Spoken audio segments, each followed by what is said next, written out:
18 taon na ang nakalipas nang lumitaw ang isang higanteng tore, at bamaha ng mga halimaw na winasak ang lahat. Noong akala ng lahat ay katapusan na ng sangkatauhan, may ilang tao ang nakatuklas ng kapangyarihan at naging mga manlalaro. Ngayon, sila na lang ang natitirang pag-asa ng lahat, at naging mga alamat na rin sila. Sa mundong ito, may isang karaniwang lalaki na hindi umabot sa pagkakataong maging isang manlalaro. Dumadaan siya sa opisina ng guild, laging huli, nag-aabot ng pagkain, at umaalis kaagad. Pauwi na siya nang mapansin niya ang isang poster ng isang batang manlalaro mula sa Korea na mukhang makapangyarihan at kahanga-hanga. Hindi niya maiwasang tumitig, habang nakakaramdam ng paghanga at pagkainggit. Kayang gumamit ng mahika ng mga manlalaro at lumaban sa mga halimaw, parang nabubuhay sila sa isang pantasya. Sobrang lalim ng kanyang iniisip kaya hindi man lang niya napansin na nagberde na ang ilaw trapiko. Pagkatapos ng mahabang araw, umuwi siya at sinilip ang mailbox. Kagaya ng dati, puro bayarin at mga abiso lang, walang espesyal na liham. Napabuntong hininga siya, alam niyang hindi na dapat siya umasa ng kakaiba. Pagpasok niya sa loob ng bahay, sinalubong siya ng kapatid niyang si Yujung na may malaking ngiti.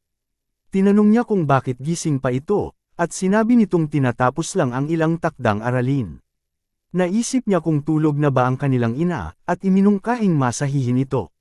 Ngumiti si Yujung at inilabas ang isang tsokolateng cake, binati siya ng maligayang kaarawan, na may sorpresa. Tinanong niya kung ginastos ba nito ang pera na pangdamit, pero natawa lang si Yujung at sinabing sapat na ang damit niya at kakainin niya ang cake kung ayaw niya, dahil galing ito sa isang sikat na panaderia. Kahit na sira-sira na ang suot ni Yujung, hindi yun napansin ni Kim dahil abala siya sa lungkot. Hinaplos niya ang ulo ng kapatid at nagpasalamat sa cake. Tumawa si Yujung at pinaalalahanan siyang tingnan ang liham bago sila magsimula.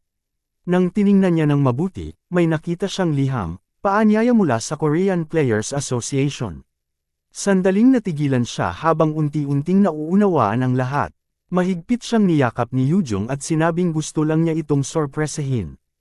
Paan ng tuwa, tumingin siya sa silid ng kanyang ina at nakaramdam ng matinding hangarin na baguhin ang kanilang buhay. Kinabukasan, nakatayo si Kim sa harap ng mataas na gusali ng asosasyon, pilit pinapakalma ang sarili. Pagpasok niya sa loob, ipinakita ng isang empleyado kung paano buksan ang status window niya. Lumitaw ang pangalan niya at ang level 1, pero ang mga natatanging kakayahan niya ay puro tandang pananong. Nalito siya at tinanong kung bakit ganoon. Sabi ng empleyado, hindi pa nailalantad ang mga kakayahan niya. Sa pag-iisip ng posibilidad, kinabahan siya, nagtatanong sa sarili kung may espesyal ba siyang taglay sa loob niya. Biglang may tumawag sa kanya. Si Yusukuo, ang super sikat na manlalaro na nasa lahat ng mga poster. Inalok siya ni Sukuo na personal siyang samahan sa loob, halos hindi siya makapaniwala. Napatingin ang empleyado na tila alanganin, sabay sabing bawal iyon sa patakaran. Pero kalaunan, pumayag din siya, dahil hindi siya makatanggi sa mismong bungad ng tore. Pinangunahan ni Sukuo si Kim papasok sa portal. Sa loob, nadatnan nila ang isang napakalaking pulutong ng mga goblin. Tinanong ni Kim kung normal lang ba ito, at ipinaliwanag ni Sukuo na minsan, nagsasama-sama talaga ang mga halimaw. Sa halip na problema, isa itong pagkakataon para matutunan ni Kim ang mga pangunahing kaalaman. Ipinaliwanag niya ang Goblin Test, isang pagsubok kung saan kailangang talunin ng isang manlalaro ang 100 goblin nang hindi gumagamit ng anumang kasanayan o skill. Pagkasabi niyon, bigla na lang siyang sumabak sa aksyon, pinagpupupugutan ng mga ito na para bang wala lang. Binanggit niya na kung may isang taong inaabot ng 4 hanggang 5 oras, ayos na iyon. Kung 2 hanggang 3 oras, A-rank na iyon. Pero ang tunay na malalakas, kayang tapusin ito sa loob ng 1 oras, habang ang mga may natatanging kakayahan ay tapos na. Sa loob lang ng 10 minuto, tula lang napahanga si Kim sa nasasaksihan niya. Hindi lang puro salita si Sukuo, totoong ginagawa niya ito. Kumilos siya ng may di kapanipaniwalang bilis at sunod-sunod na nilipol ang mga goblin. Natapos niya ang lahat sa loob lang ng 47 segundo. Pagkaalis ng alikabok, hindi makapaniwala si Kim. Nalaman niya na ang mga top player ay karaniwang nangangailangan ng 1 oras para tapusin ang 100 goblin, at ang mga may unique abilities ay tumatagal ng 10 minuto, pero si Sukuo, nagawa ito sa wala pang 1 minuto. Nang mapansin ni Sukuo ang pagkalito ni Kim, ipinaliwanag niya na ang mga natatanging kakayahan ay nagbibigay sa mga manlalaro ng kakayahang matutunan ang mga bagay sa loob lamang ng ilang buwan, samantalang taon ang aabuti ng isang normal na tao. Habang nag-aayos na sila, tinanong ni Sukuo kung narinig na ba niya ang Angela Guild, sikat sa mga batang ranker. Ibinahagi niya ang kanyang pangarap na bumuo ng mas mahusay pang guild, kasama ang pinakamahusay na mga manlalaro, lalo na ang mga may natatanging kakayahan. Bago siya umalis, binuhay niya ang isa pang goblin at sinabi kay Kim na oras na para sa kanyang unang totoong laban. Sumugod ang goblin, nakataas ang palakol, habang si Kim ay nakapwesto na, handang likhain ang sarili niyang landas gamit ang kanyang espada. 5 taon ang lumipas. Isang espada ang humahati sa hangin habang napapaulong sa takot ang isang goblin. Matatag ang tindig ni Kim, habol ang hininga. Hindi kalayuan, may 2 lalaki, isa na kulot ang buhok at isa pang naka-armadura, ang nagkukwentuhan tungkol sa muling kasikatan ng 100 Goblin Challenge. Binuksan ni Kim ang kanyang status window at pinukpok ang lupa sa inis, dahil kahit na may unique abilities siya, inaabot pa rin siya ng mahigit 1 oras para lang mapatamba ang isang goblin. Naanyayahan siya sa Players Association noong 18 siya, pero 5 taon na siyang level 1 pa rin. Lumipat ang eksena sa isang gubat kung saan may katawan ng goblin na nahati ng malinis. Pinuri ni Kim ang grupo sa kanilang pagsisikap at tinanong kung may naka-level up. Ngumiti ang isa at sinabing naka-level up siya matapos lang ang ilang patay. Tumawa si Kim at sinabing mabilis lang ang pag-level sa umpisa, at nangakong maaabot nila ang pangalawang palapag bukas. Bago siya umalis, pinaalalahanan niya ang lahat na magkita sa pasukan kinaumagahan. Habang papalayo si Kim, may nagtanong kung sikat ba siya. May isa namang nagbanggit tungkol sa mga tsismis ukol sa kanyang natatanging kakayahan. Tumingin ang leader sa isang makinang na bato mula sa goblin at sinabing kung totoo ang mga tsismis, hindi sana si Kim ay naiiwan pa rin sa unang palapag, nasa huling ranggo at nagtatrabaho lang bilang gabay. Nagtaka ang babaeng morena kung totoo bang may mga ranggo na mas mababa pa sa 2. Ipinaliwanag ng leader na hindi naman talaga ranker si Kim, pero patuloy pa rin ang mga tsismis. Kilala siya bilang yung lalaking hindi makapag-level up. Nagkukubli si Kim sa isang lugar kung saan may ilang manlalaro rin na naglalagi. Alam niyang may goblin na lalabas malapit doon, kaya naghanda siya gamit ang kanyang espada. Siya ang unang umatake, pero napigil ng goblin gamit ang isang sibat na kahoy. Kahit mahihinang goblin, pahirapan pa rin para sa isang level 1 na manlalaro. Pagkatapos ng mahabang pakikipaglaban, sa wakas ay napatumba rin ni Kim ang kalaban. Lumakad si Kim sa loob ng departamento ng guild habang papalubog ang araw. Nang kalkulahin niya ang kanyang gastusin, wala na siyang natira. Matapos niyang ibenta ang kristal at bumili ng ilang potion, napabuntong hininga siya sa pagkainis. Bumukas ang pinto ng opisina at lumabas si TYO na mukhang tensyonado. Tinanong ni Kim kung tapos na siya, at tahimik lang na tumango. Si Taehyo, sa loob ng opisina, tinanong ni Kim si Taesik kung ano ang problema. Iwas sa tingin si Taesik at sinabing si Taehyo na ang hahawak sa squad ni Kim simula bukas. Nang tanungin ni Kim kung bakit, ipinaliwanag ni Taesik na ito ay dahil sa mga kumakalat na tsismis tungkol sa kanilang koponan. Bago pa makasagot si Kim, may nag-anunsyo na ang Angel Guild ay nakarating na sa ika-75 palapag. Ikinwento ng host ang layunin ni Angela na sakupin ang pinakamataas na palapag sa ngayon. Isang malaking paalis na seremonya ang nakatakda kinabukasan, at abas ang buong syudad sa kasabikan. Napansin ni Kim na parang iniidolo ng mga tao ang mga manlalaro, na parang sila'y ibang klase, kahit na tao lang din naman sila. Sumang-ayon si Taesik, sinabing kahit sino ay pwedeng maging isa. Nanatiling tahimik si Kim habang lumipat ang balita sa isang breaking news tungkol sa isang S-rank gate sa Estados Unidos. Humihingi ng tulong ang gobyerno ng Amerika sa Korea, kapalit ng malaking gantimpala. Halos hindi nag-react si Kim. Naitim ang screen at inis na tinanong ni Taesik kung bakit pinatay ang TV. Ibinigay niya kay Kim ang kanyang sahod at pinuri siya sa trabaho niya. Binanggit din niya na mukhang may guilt si Taeho kahit nagpapakatatag ito. Sinabi ni Kim na hindi na kailangang humingi ng tawad. Pagkatapos, tinanong ni Taesik kung maaari bang pumasok si Kim ng mas maaga para sa susunod niyang shift. Maya-maya, nakipagkita si Kim kay Sunpil, pinsan ni Sukuo, sa pasukan. Nabigla siya at biglang bumalik ang masasayang alaala kay Sukuo. Ipinakilala ng gabay ang grupo, at sina Jaewon, Sangwoo, at Hanyel ay masayang bumati sa kanya. Ipinaalam ni Kim sa lahat na may 5 silang araw para malinis ang training floor at itinuro niya ang daang patungo sa kagubatan. Doon nila matututuhan ang mga pangunahing kaalaman. Pagsapit ng takip silim, natapos na ang pagsasanay at nagpapahinga ang grupo. Si Kim ang nagluto ng sabaw na may karne habang ang iba ay nag-aayos ng kampo. Tinanong ni Jaewon kung magbabago pa kaya ang level ni Kim. Tinangka ni Sunpil na pigilan siya, pero sinabi ni Kim na pwede silang magtanong ng kahit ano. Nagkwentuhan sila tungkol sa kung gaano kadali ang laban. Itinuro ni Kim na ang mga goblin sa unang palapag ay mahihina at madaling matagpuan. Ang training floor ay panimula lang para sa totoong laban, at kung mananatili silang alerto, magiging maayos ang lahat. Pinaalala niya ang tungkol sa mga mas malalakas na halimaw na nagbabantay sa bawat palapag. Ang mga iyon ay totoong hamon, kahit para sa mga guild, pero nagbibigay ng magagandang gantimpala. Kinakabahan sina Hanyel at Sunpil, pero tiniyak ni Kim sa kanila na bihira lang ang laban sa mga guardian at kaya namang lampasan kung may tamang plano. Pagsapit ng gabi sa ika-4 na palapag, isang berdeng orc ang tumatakbo ng wala sa sarili sa gitna ng mga tuyot na puno. Natapilok ito sa isang bato at bumagsak. May isa pang orc na dumating at marahas itong pinatay. Pagkatapos, nagsimulang kainin ng guardian orc ang bangkay nito. Sa ikalawang araw ng pagsasanay, nakalaban ng grupo ang malalaking halimaw na mabagal sa ikalawang palapag, kaya't naging mas madali ang labanan. Sa ikatlong araw, naging magulo ang lahat, nagkalat ang mga goblin at orc. Hindi sila makapagsama-sama bilang koponan, at nagkagulo ng may bumato ng bato sa isang orc.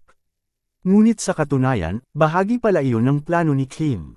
Nakatambay lang ang grupo habang pinapanood ang kaguluhan, nakakapag-level up sila nang walang masyadong panganib. Unti-unti nang nauunawaan ni Sunpil kung bakit ganoon kalaki ang tiwala ni Suko kay Kim. Kinagabihan, nahuli ni Sunpil si Hanyel na sumusulat sa kanyang diary. Iniisip nito kung anong class ang mapupunta sa kanya. Sinubukan siyang sagutin ni Sunpil habang nagto-toothbrush na siyang nagpatawa sa lahat. Nagpahinga na sila para sa gabi, alam nilang isa na lang ang araw bago nila maabot ang ika-5 palapag. Samantala, hindi mapigilan ng ating bida ang pag-iisip sa mga pagsubok na naghihintay sa kanila. Doon sa ika-4 na palapag, hinarap nila ang mga orc at goblin na mas malalakas at mas mabilis kaysa sa mga nauna. May nag-suggest na gamitin ulit ang parehong bitag gaya ng dati. Sumugod sila, umatake, at pinatulak ang mga orc pabalik. Maingat na pinanood ng ating bida ang bawat kilos ng koponan. Nang biglang umihip ang alikabok, nagbigay siya ng senadorya sa lahat na umatras, hinihinala niyang may guardian orc sa paligid. Kinuha niya ang kanyang bag at nagsimulang tumakbo, pero nadapa si Jaewon at nasugatan habang may orc na papalapit sa kanya. Sumugod si Sunpil at pinatumba ang orc, pero sinamantala naman ng isang goblin ang pagkakataon at nasugatan si Hanyel. Alam ni Kim na ang tunay na pagsasanay ay seryoso, at kahit isang pagkakamali lang ay maaaring ilagay sa peligro ang buong koponan. Biglang lumitaw ang isang napakalaking guardian mula sa alikabok, at nagsimulang sumalakay ang mga orc. Sinabi ni Kim sa lahat na tumakas, at naghagis siya ng smoke bomb para matakpan ang kanilang pag-atras. Halos hindi sila makaligtas, pero si Kim ang nanguna sa kanila at patuloy na sumisigaw na magpatuloy lang sa pagtakbo. Sa wakas, nakahanap sila ng isang nakatagong kuweba at doon muna nagpahinga. Tinanong ni Sunpil kung ano ang halimaw na iyon. Ipinaliwanag ni Kim na iyon ang guardian ng ika-4 na palapag, at wala silang ideya kung bakit ito bigla na lang lumitaw. Panik na panik si Sunpil dahil hindi magising si Hanyel. Matindi ang sugat mula sa lason ng sibat ng goblin. Agad na hinanap ni Kim ang antidote sa kanyang bag pero wala na ito. Malamang, nalaglag habang sila'y tumatakas. Masama ang loob ni Kim, pero wala nang oras para magsisi. Lahat ng kasamahan niya ay nakatingin sa kanya, naghihintay ng plano. Tumayo si Kim at sinabing lalabas siya para humingi ng tulong at babalik agad. Binalaan siya ng iba tungkol sa panganib, pero parang si Jason Bourne si Kim sa tutorial floor, kaya umalis siya para magpasabog ng flare. Sumilong siya sa likod ng mga bato habang dumadaan ang isang orc. Ginulo ng guardian ang karaniwang galaw ng mga halimaw, kaya naging mahirap tukuyin kung ilan talaga ang nasa paligid. Isa na lang ang natitirang smoke shell ni Kim, hindi siya pwedeng magkamali. Nagpasya siyang dumaan sa ibang ruta, planong marating ang burol sa loob ng 3 minuto para magpadala ng senadorias ng tulong. Pero bago pa siya makagalaw, isang dambuhalang orc ang lumitaw at umatake, ibinagsak siya sa lupa. Damyugo ang kanyang bibig habang gamulong palayo ang kanyang smoke bomb, na naglabas ng makapal na usok. Kinagat ni Kim ang kanyang labi, pinilit tumayo, kinuha ang signal pistol at pinaputok ito sa himpapawid. Tumakbo siya palayo, ginagamit ang usok para mapigilan ang sakit. Cave shadow na niya ang lugar na ito, parang likod ng kanyang kamay. Habang tumatakbo, napansin niya ang pasukan ng ikalimang palapag na pagsusulit. Sandali siyang natigilan. Karaniwan, tatalon na lang siya nang hindi nag-iisip, pero naalala niya ang kanyang pamilya. Sa antas niya, ang pagpasok dito ay parang tiyak na kamatayan. Kahit ang mga level 4 ay iniiwasan ang gate na ito. Nasa likod lang ang guardian, kaya kaunti lang ang pagpipilian, manatili at mahuli, o sumugod sa hindi kilala. Huminga siya ng malalim, pinisil ang kanyang mga kamao, at pumasok. Bumukas ang mga pinto at tumambad ang liwanag sa kanyang harapan. Isang malakas na boses ang umalangaw habang nagsimula ang background check, at natupad ang mga kondisyon. Nagising si Kim sa isang napakalawak na berdeng parang. Ipinahayag ng system voice na ang antas ng kahirapan ay binawasan, at isang pagsusulit na tinawag na Goat Hunt ang lumitaw. Nang hindi nahihirapan, napatumba niya agad ang kambing. Sunod-sunod ang mga notification na nagsasabing pasado siya sa pagsusulit at nakakuha ng hindi pa natutukoy na kakayahan. Gulat si Kim, inaakala niyang mamamatay siya rito. Pero bigla na lang natapos ang pagsubok. Bago pa siya makagalaw, biglang sumiklab ang itim na enerhiya at pinatigil siya. Isang boses ang sumigaw, humihingi ng kanyang pangalan, habang tulala si Kim sa pitch black na walang hanggan. Nagmurang muli ang tinig, na tila malas na siya pa ang nakuha, isang baguhan. Hinikayat siya nitong pumili ng pangalan at bumuo ng koneksyon dito. Kinumpirma ng system na kailangan niyang sagutin ang request ng isang ego sa pamamagitan ng pagbibigay ng pangalan. Biglang bumukas ang mga mata ni Kim, nakita niya ang kanyang kapatid at si Taisik na nakatayo sa tabi ng kama, gulat na gising na siya. Ipinaliwanag ni Taisik na natagpuan si Kim na walang malay sa ikalimang palapag, 2 linggo na ang nakalipas. Nakita ng mga manlalaro ng guild ang flare signal at dumating upang makita ang guardian na tumatakas. Nakaramdam si Kim ng ginhawa, ligtas sina Sunpil at ang buong grupo. Maya-maya, habang nasa tabi ng bintana, tumawag siya sa kanyang ina at sinabing sagot ng insurance ang lahat. Nangako siyang tatawag muli kapag aprobado na ng mga doktor ang kanyang paglabas. Pero sa kaibuturan ng kanyang loob, alam niyang may nagbago. Matapos makapasa sa ikalimang palapag, ngunit nananatiling level 1, isang singsing ang lumitaw sa kanyang daliri. At ngayon, naruroon ang ating bida sa harap ng gusali ng Korean Association. Nagkalat ang mga bulong-bulungan habang bumabalik si Kim mula sa portal. Habang nagsasanay ang mga bagong manlalaro sa unang palapag, nakatingin sa kanya ang lahat habang siya'y naglalakad sa landas ng kagubatan. May isang manlalaro ang nagtanong kung bakit sikat si Kim. Sabi ng kaibigan niya, dahil siya ang gabay na hindi makapag-level up, pero may isang lalaking may guwantes ang nagsabing hindi na iyon ang dahilan. May mas malalim na dahilan ngayon. Bumukas ang portal, at isang hukbo ng higanting mga orc ang lumitaw. Si Kim, na kilala ngayon bilang Killer of the Tutorial, ay nakatayo ng walang takot, habang ang mga goblin ay sumugod, itinaas ang kanilang mga armas. Ang singsing sa kanyang daliri ay biglang nagliwanag, at isang demonyong espada ang lumitaw sa kanyang kamay. Nagniningning ito sa pulang liwanag habang kumukuha siya ng posisyon. Napatigil ang mga halimaw, nakakaramdam ng panganib. Sumugod si Kim at pinagtataga sila sa isang iglap. Ang kanyang espada ay nag-iiwan ng mga bakas ng liwanag habang kumikilos. Tumalon siya ng mataas at pinakawalan ng isang huling atake na nagpira-piraso sa mga katawan ng kalaban. Habang nakikipaglaban, naalala niya ang tinig ni Igo na humihingi ng pangalan. May ngiti sa labi, pinangalanan niya itong Lu. Kumurap ang status window, at tila nasiyahan si Igo sa pangalan. Ang natatanging kakayahan ni Kim ay nagbibigay sa kanya ng kakayahang bumuo ng koneksyon sa isang Igo. Nanatiling level 1 si Kim, ngunit si Lu ay lumalakas ng mabilis sa bawat halimaw na kanyang pinapatay. Tinitigan ni Kim ang bag ng mga lilang kristal, naalala kung paano siya dati takot sa 2 orc pa lang. Ngayon, ang pagkolekta ng crystals mula sa kanila ay tila isang tunay na hamon. Buwan lang ang nakalipas nang nagpapahinga siya sa isang luntiang gubat habang sinusuri ang kanyang status window. Ngayon, nakatala na rito ang isang bihirang kakayahan na makipag-ugnayan sa mga Igo. Masaya agad siyang bumalik sa tore pagkatapos lumabas ng ospital, kahit alam niyang magagalit ang kapatid niya.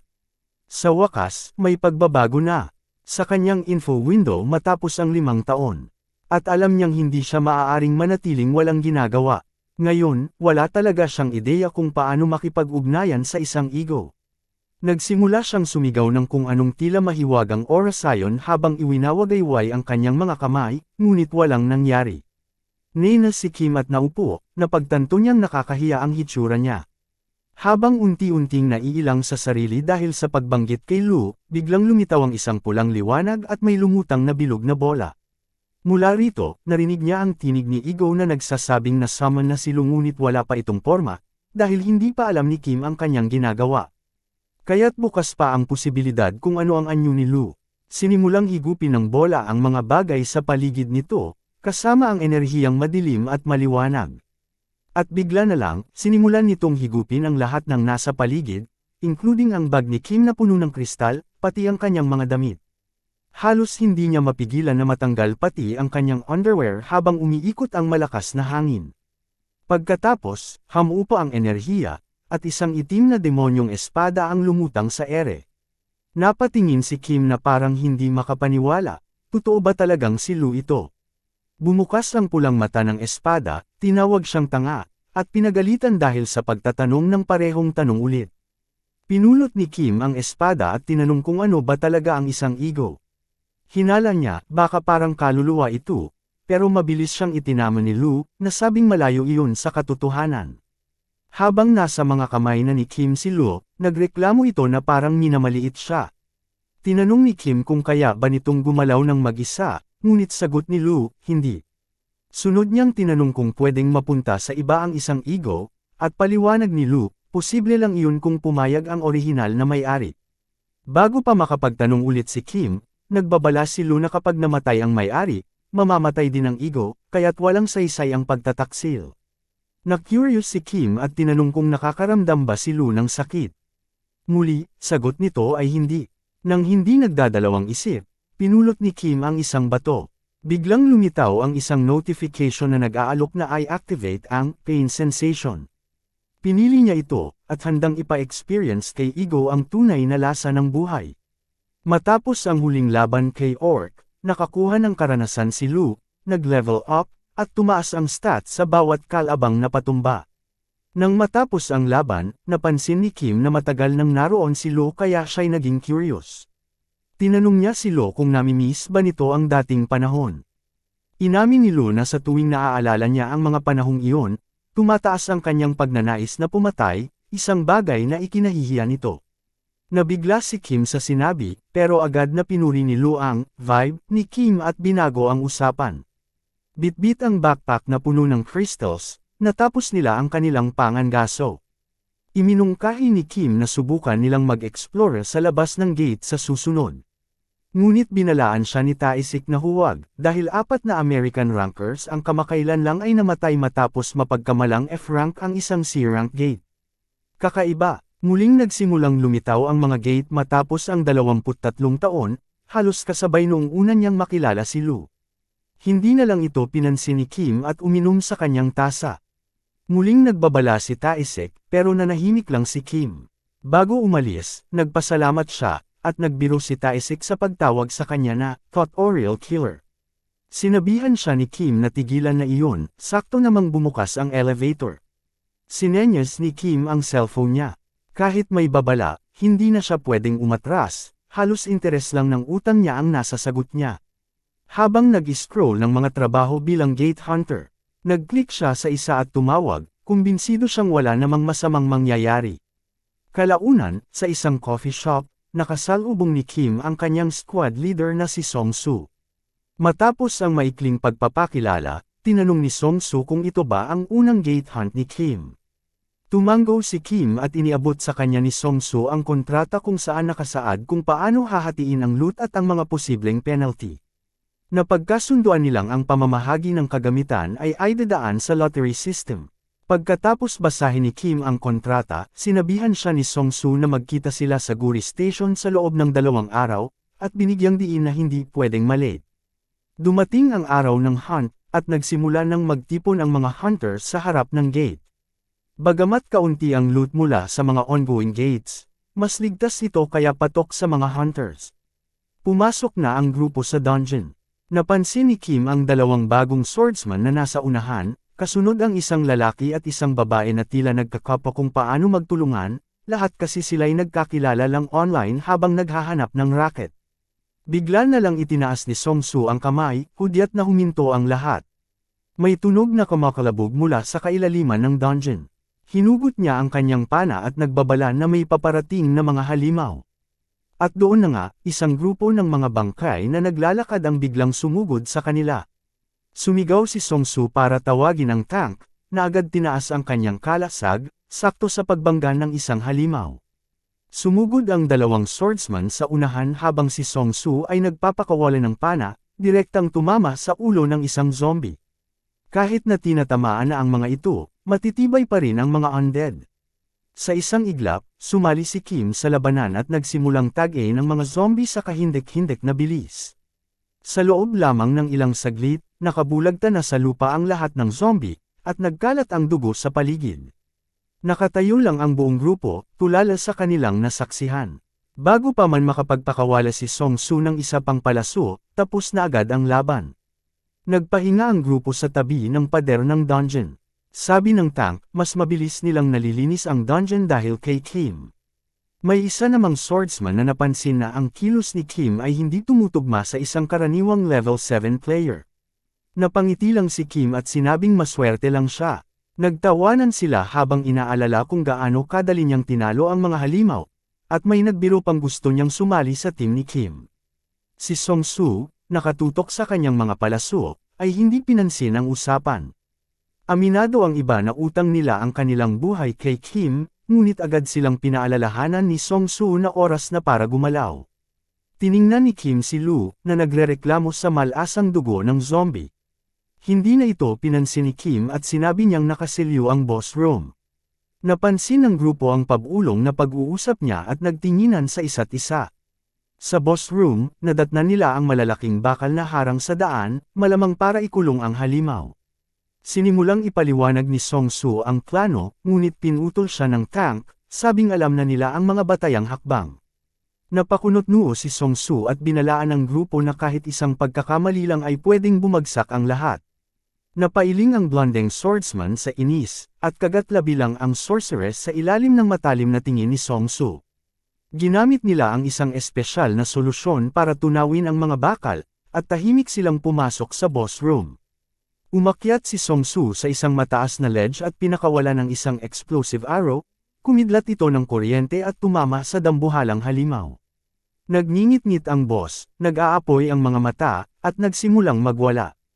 Itinaas ni Byung ang kanyang kalasag, pero tumilapon siya nang mabasag ito sa lakas ng atake ni Taesek. Sumugod ang mga swordsman at nagpakawala ng ilang atake, nakakalusot kahit sa matitibay na balat ng boss. Bigla namang nagbago ng taktika ang boss, yumuko ito at tinakpan ang ulo, dahilan upang tumaas ng husto ang depensa nito at naging walang saysay ang mga sumunod na atake. Nagbigay ng senadorya si Song-soo kay Kim, alam niyang ang lakas nito ang tanging pag-asa nila. Tumalon si Kim ng mataas, nakataas ang kanyang espada.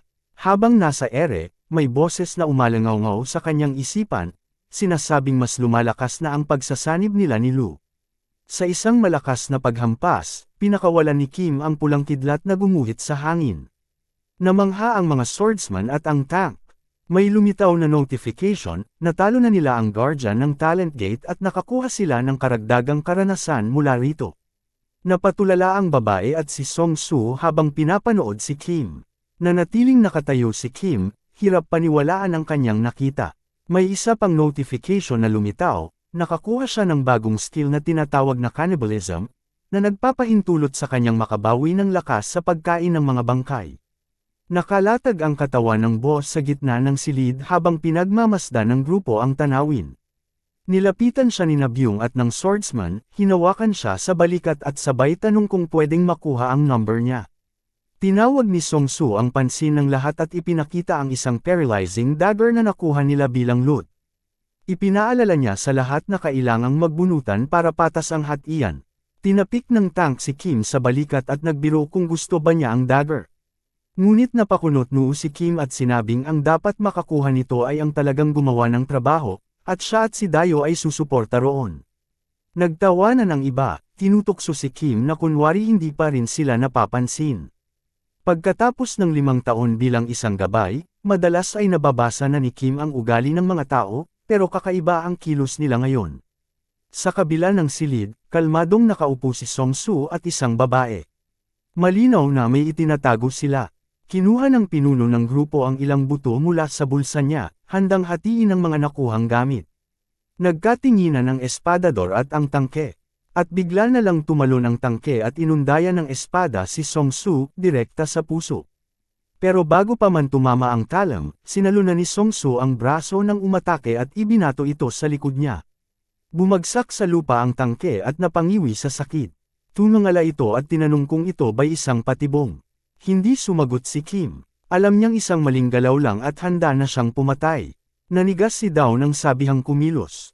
Nakatayo lang siya, nanginginig, takot sa maaaring gawin ni Kim. Pinaliwanag ng tangke na biro lang daw iyon, pero alam ni Kim na muntik nang mapatay si Song-soo. Pinagmasdan ni Kim ang babaeng may naglalagablab na mga mata, may hawak na patalim sa kamay. Wala siyang ginamit na anong mahika, ni hindi man lang nakita ni Kim kung kailan niya nahugot ang sandata. Kung hindi siya isang mangkukulam, isa siyang kakaiba. Naalala ni Kim kung paanong hindi man lang kinabahan si Song-soo nang itutok sa kanya ang patalim. Tinitigan lang niya ang talim. Naninikip ang mata ni Kim at tinanong sila kung sino ba talaga sila. Ngumiti lang si Song-soo at sinabing, balak ko rin sanang itanong yan. Tinanong ng bida natin kung anong balak nila sa kanya. Natarante si Dao, sinabing hindi raw niya alam na sasaktan ni Byung si Song-soo, at sumama lang siya para sa gantimpala. Sabi ni Kim, dahil si Song-soo ang target, kailangan niyang gumawa ng desisyon. Lumingon ang pinuno ng grupo sa babae at tinawag siyang harem. At napaatras ito na parabang naliligaw sa dilim. Napanganga si Kim nang biglang lumitaw ang mangkukulam sa tabi ni Dao. Isang atake lang at nawala na ang espadador. Hindi maiwasang isipin ni Kim na sobrang delikado ng babaeng iyon. Ginamit din ni Kim ang parehong galaw kay Byung. Nawala rin ito. Pinulot niya ang patalim sa sahig at inangkin ito. Nang tanungin siya ni Song-soo, sinabi ni Kim na karapat-dapat siyang makuha iyon, dahil iniligtas niya ang buhay nila. Umalma si Song-soo, pero kumibit balikat lang si Kim, sabay sabing walang halaga sa kanila ang patalim. Nangangatog sa galit si Song-soo at tinanong kung alam ba ni Kim kung sino siya. Sumulyap si Kim sa babae at inisip na, oo, baka nga may ranggo ito. Pero sabi niya, wala siyang pakialam. Dagdag pa niya, lalampasan na lang niya sina Dayo at Byung, mas malaki ang balak niyang hulihin. Kumislap ang pulang mata ni Luz, babala kay Kim na mapanganib si harem. Alam na ni Kim at tinanong kung dapat na ba siyang tumakbo. Sabi ni Lu, mag-focus na lang siya sa ibang halimaw at kunin ang lahat ng nakuha.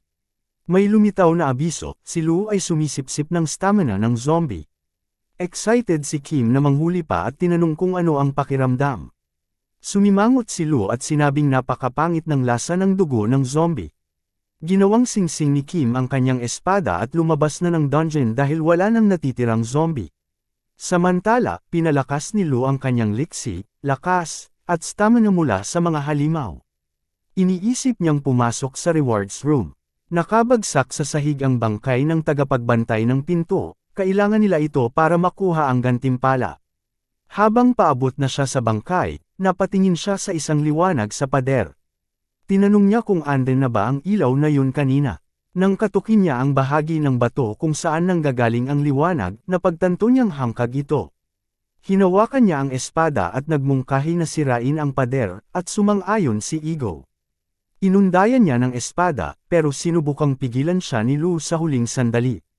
Huli na, bumagsak ang pader at bumalot ang silid sa alikabok. Iwinasiwas ni Kim ang kamay niya sa hangin at tinanong kung anong nararamdaman ni Lu.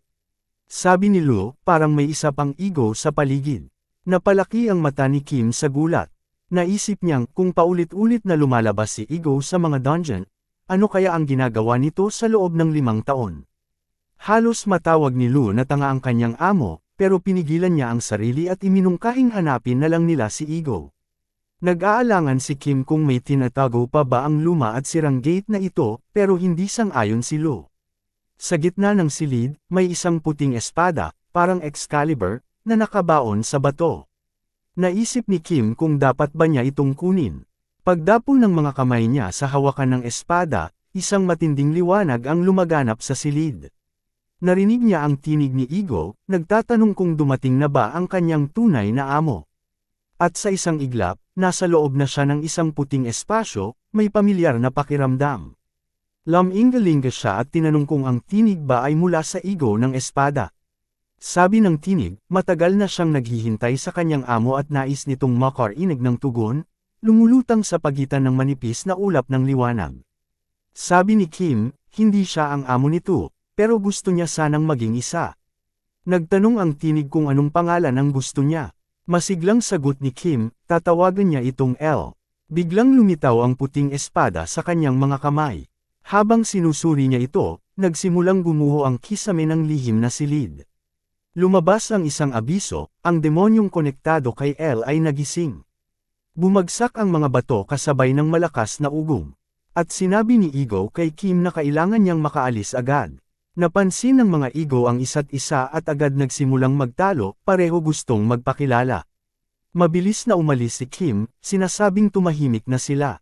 Napansin niya ang bangkay ni Telan at tumuloy sa reward room pero nagsimulang gumuho ang sahig sa ilalim niya. Hinawakan ni Kim ang patay niyang boss. At biglang tinanong siya ng system kung gusto ba niyang pumasok sa reward room.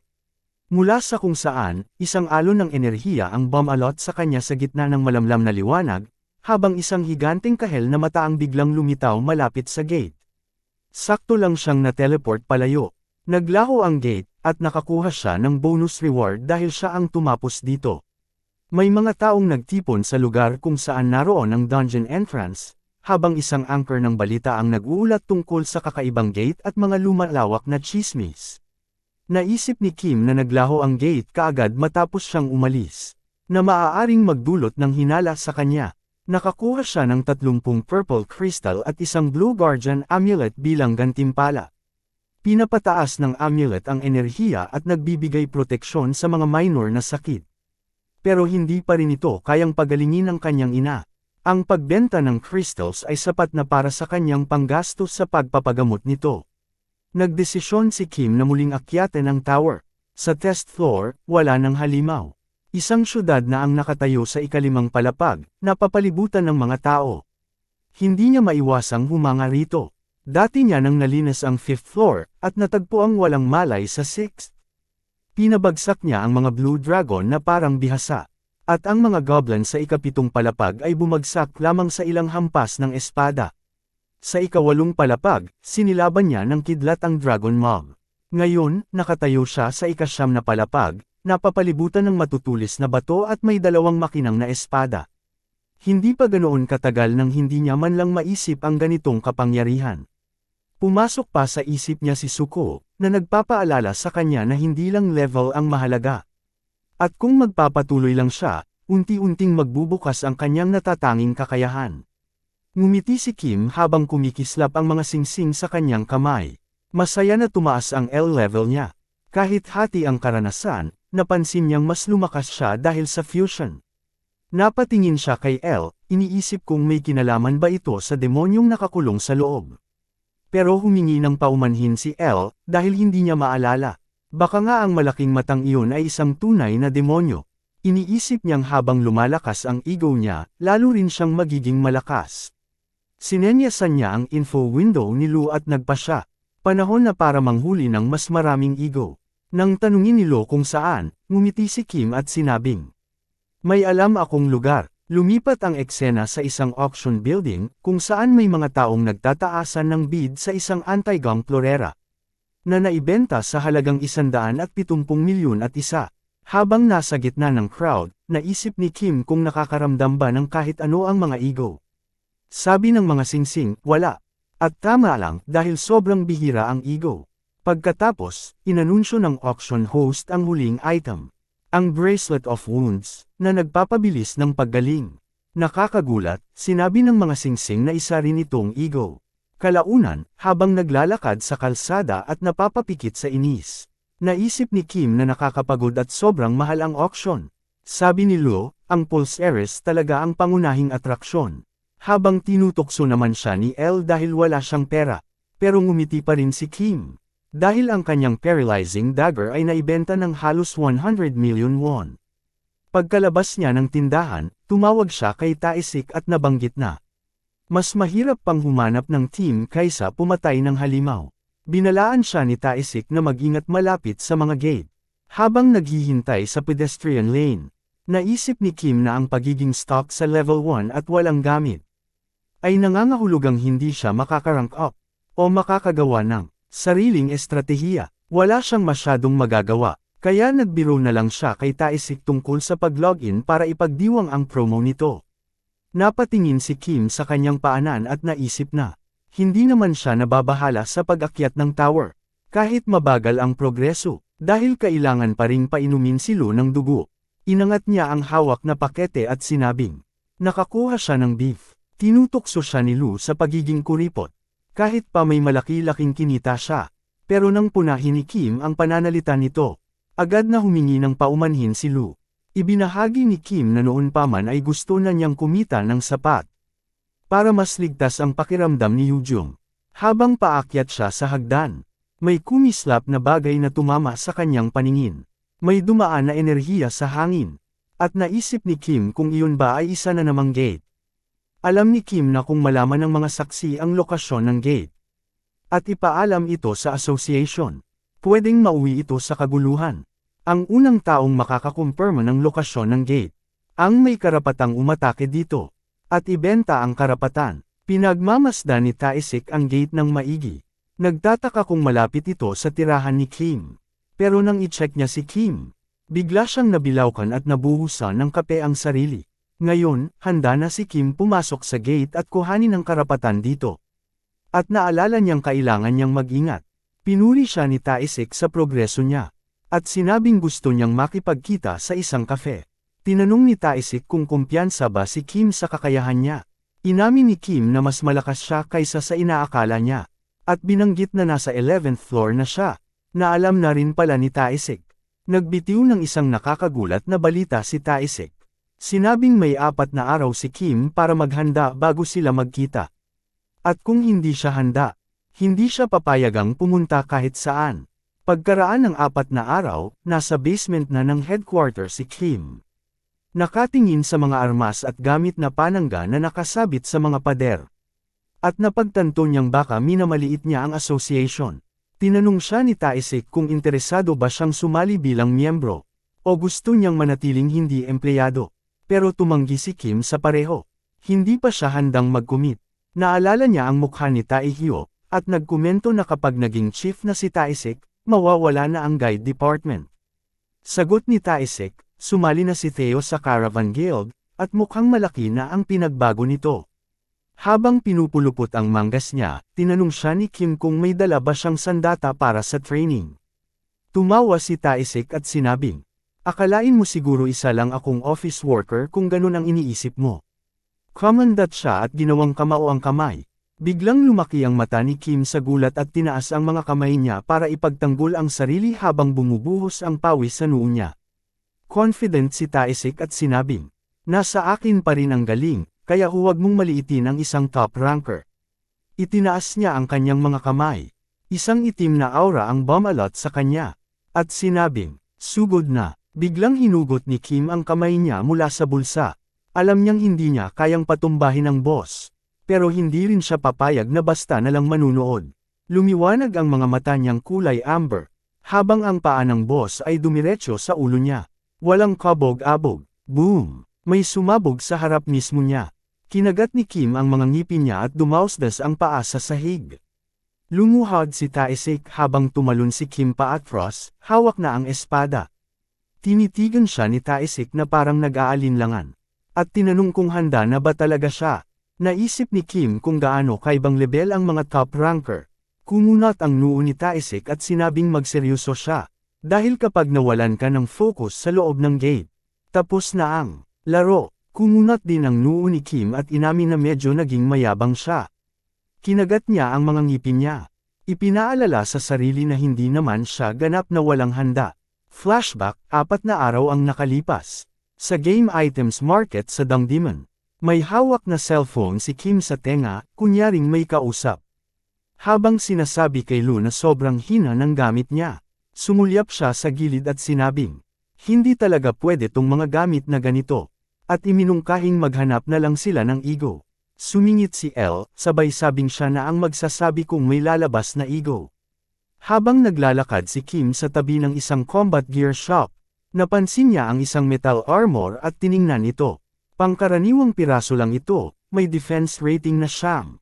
Sa likod ng salamin, may mga mannequin na naka-military style na gamit. Sinulyapan niya ang price tag at napailing sa gulat. Biglang lumitaw ang isang matingkad na berdeng screen na nagpapakita ng detalye ng isang leather armor.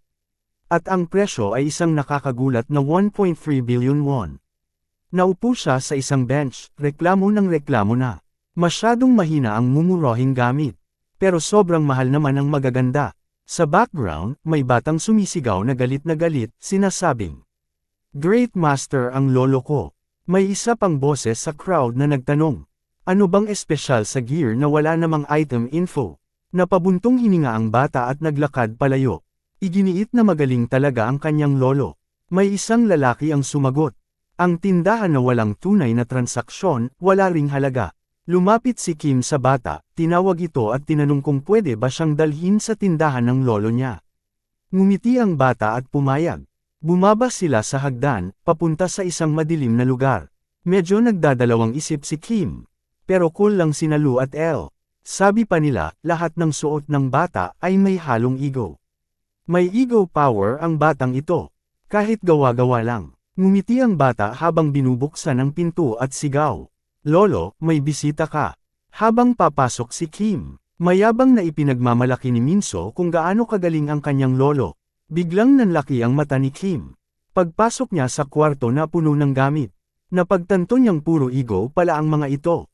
Hindi makapaniwala sina Lu at Elle, na ang mga karaniwang tao ay nakakalikha na ng mga ganito. Pero kalaunan, napansin nila na kulang ang mga ego sa tinatawag na sense of self. Na siyang dahilan kung bakit sila pakiramdam ay hindi buo. Nakatayo lang si Kim, nakatitig sa mga berdeng screen. Nang biglang lumapit ang isang matandang lalaking may kulay abong buhok. At sinabihang lumayas siya, dahil hindi naman daw niya maiintindihan ang halaga ng mga ito. Wong, isang matandang sawang-sawa na sa mga taong walang kaalam-alam, ay nagulat nang sabihin ni Kim, na gusto niya talagang bilhin ang mga gamit. Ipinaliwanag ni Wong na hindi siya nagbebenta, dahil karamihan sa mga tao ay hindi naman marunong gumamit ng mga ito. Tinanong ni Kim kung ibebenta ba niya ito kung mapapatunayan niyang kaya niya itong gamitin. Sinabihan ni Wong si Kim na ikutin na lang ang lugar at pagkatapos ay umalis. Pero nagsimulang pangalanan ni Kim ang mga katangian ng mga sandata. Kahit tinitingnan lang niya ito, napatingin si Wong na parang natulala, habang si Ludley ay nagsabing gusto niyang makita kung anong kayang gawin ng espada. Kalma lang si Kim na pumayag. Binigyan siya ni Wong ng isa pang sandata, at tinanong kung ang pinakamalaking hangarin niya ba ay ibigay ito sa isang taong tunay na makaka-appreciate nito. Buong tiwalang pinangalanan ni Kim ang sandata, Sharpness. Nagulat si Wong, at pati si Minso ay napatigil, nanlaki ang mata. Ibinalik ni Kim ang sandata sa estan. Habang pabirong sabi ni Elle na halatang hindi gusto ni Wong ang pangalan. Ang kwarto na may asul na tiles ay punong-puno ng mga armas. Kalaunan, sa gitna ng training, nagharap sina Kim at Taesik. Sumugod si Kim ng sobrang bilis, na nag-iwan siya ng dalawang liwanag sa kanyang likuran. Kalma lang si Taesik, madaling nadepensahan ang atake. Sabay sigaw na ang espada ni Kim ay nag-aalangan. At kailangan niyang umatake ng may tunay na lakas. Sa mga vital points, napagtanto ni Kim na kalaban niya ang isang dating top ranker. Kaya mas lalo niyang pinatalas ang kanyang focus. Muli siyang umatake, pero madali lang itong naiwasan ni Taesik. Sinubukan ulit ni Kim na umatake, pero tila wala lang ito kay Taesik habang umiilag. Bigla na lang lumitaw si Taesik sa likod niya. Habang aatake si Taesik, hinampas ni Kim ang kanyang espada. Lumilikha ng pulang arko sa hangin. Agad siyang yumuko upang iwasan ang isa pang atake. Palibot kay Taesik, patuloy si Kim sa pagsugod. Walang tigil ang atake. Itinaga niya ang dalawang espada sa lupa. Kaya napilitan si Taesik na umatras. Nagpatuloy ang kanilang labanan. Walang humpay, walang pahinga. Habang nagdadesh sila sa kabuuan ng training field, biglang kumunat ang noo ni Kim at tumingin sa ibang direksyon. Naghigpit ng kamao si Taesik at lumapit sa kanya. Pagkatapos, biglang nagbago ang eksena. Nasa loob na si Kim ng pandayan. Gulong-gulo pa rin kung bakit hindi siya makakonekta sa bagong ego. Sabi ni Lu, ang mga third-rate na item ay kakaiba. Pihikan kung kanino sila magpapagamit. Huling subok ni Kim, hinawakan niya ang kagamitan at pinangalanan itong Bronheart. Isang matinding liwanag ang lumitaw, at kinumpirma ng system na nakakonekta siya sa ego. Ngumiti si Kim, pero binalaan siya ng system, na hindi pa siya makikipag-ugnayan dito ng buo. Kaya hindi pa niya magagamit ang lahat ng kakayahan ni Brunhilde. Wala pa ang karamihan sa mga abilidad, pero may disente itong stats. Kayang saluhin ng ego ang lahat ng pinsala na matatanggap ni Kim. Biglang papatamaan na ni Taesik si Kim ng isang solidong suntok. At tumilapon ang ating bida. Sumalpok sa pader, umubo siya ng dugo, ramdam ang sakit habang bumagsak sa sahig. Ipinagulong ni Taesik ang isang orange na bote sa kanya. Sabay sabi na inumin ito para sa kanyang internal injuries.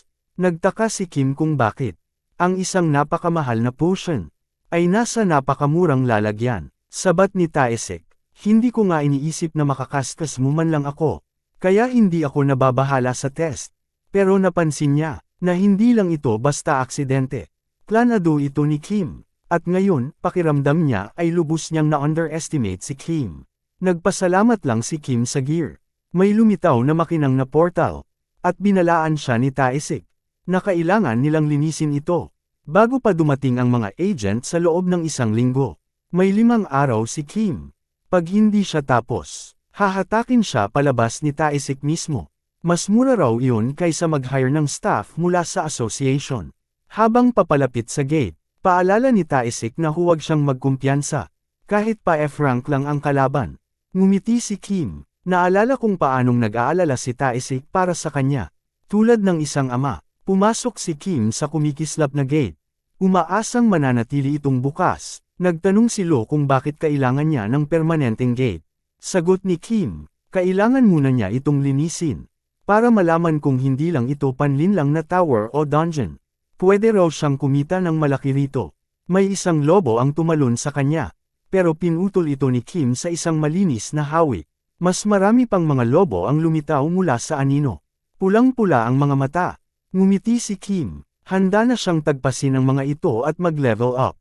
Habang sumasalakay ang Blue Wolf, sinabihan ng system si Lu na sipsipin ang dugo nito, na makatutulong sa pagtaas ng level nila ni L.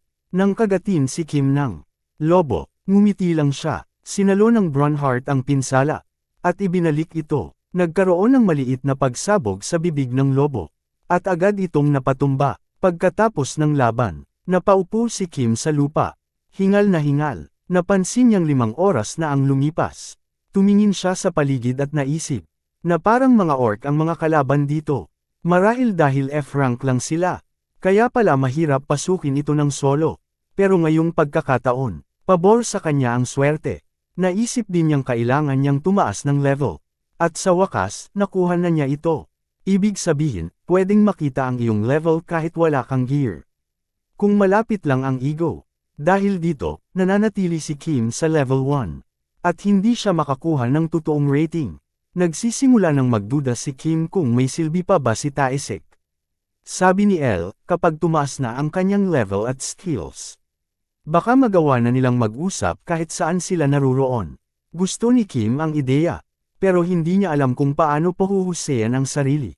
Biglang binanggit ni Lu ang ego leech.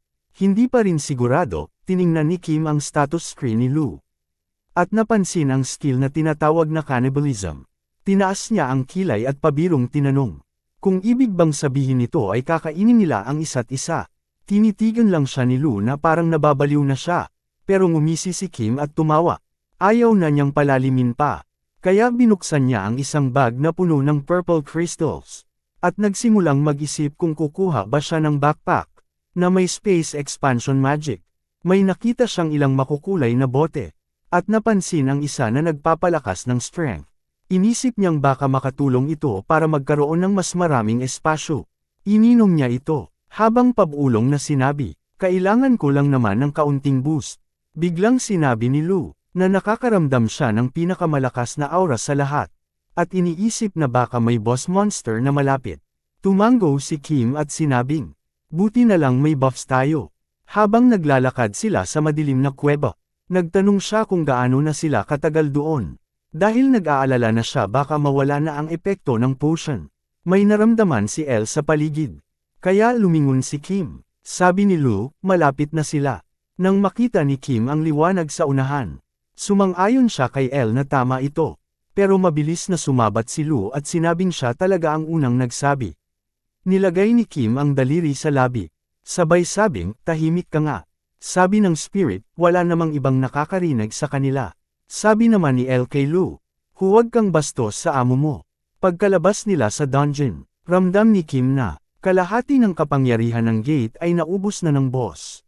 May mataas na bato sa harapan. At napansin niyang hindi tulad ng dati si Telen. Hindi ganito ang boss na kinakalaban ng mga player. May nakita siyang abong lobo sa lupa. At naisip niya kung ang aurang ito ay galing sa isang halimaw na wala pang nakakagalaw. Bigla na lang damilat ang pulang mata ng lobo. Tumayo ito at ngumisi, at napagtanto ni Kim na ito ang guardian ng gate. Binalaan siya ni Elle at Lu na mag-ingat. Ramdam na agad ni Kim ang lakas nito, at siguradong mas malakas ito kaysa kay Telen. Tumalon ang lobo kay Kim at nag-crush siya ng kanyang mga espada. Binuka ng lobo ang bibig nito at kinagat siya, habang tinaas ni Kim ang sandata para salagin ito. Umatras siya. Nakakagat sa labi habang mahigpit na hawak ang puting espada. Paulit-ulit siyang hamampas. Tumama ang talam sa katawan ng lobo. Pero mababaw lang ang hiwa. Naninikip ang katawan ni Kim habang ang lobo ay umuungal. At nagliliwanag ang mga mata. Yumuko ito at inalog ang espada para matanggal sa katawan. Pagkatapos, hinagis si Kim sa ere. Pero nakalapag siya ng maayos. At itinaga ang kanyang mga espada sa lupa para maging balanse. Napagtanto niyang mas malakas, umatake ang lobo, kaysa sa hitsura nito, kaya't sinadya niyang tanggapin ang mga tama, at itago ang pinsala. Umungol ang lobo at ipinakita ang mga pangil nito. Naalala ni Kim ang mga mahabang laban niya noon sa malalakas na kalaban. Ibinagsak niya ang kanyang backpack, at tumalon ng mataas, saktong tumalon din ang lobo, kaya't kinailangan niyang umiwas habang nasa ere. Patuloy ang pag-atake ng lobo. Pinigil ni Kim ang kagat. Saka itinarak ang itim na espada sa mata ng lobo. At halos hindi niya ito mabunot. Nagwala ang lobo sa sakit. Patuloy ang pag-atake ni Kim. Hanggang sa ang lobo ay yumalulong sa sakit. At tuluyang bumagsak. Sa wakas, tumigil na ang lobo. At napaupo si Kim sa tabi nito. Habang habol hininga, nawala na ang bisa ng potion. At alam niyang kung wala si Bronhart, hindi siya makakaligtas. Habang nagbabalik tanaw, naisip niyang walang sinabi si Telen kumpara rito. Lumapit si Lu at tinapos ang laban. Nagpasalamat siya sa lobo, dahil pinayagan siyang makuha ang huling tama. Kinumpirma ng system ang pagpatay, at binigay ang karampatang karanasan.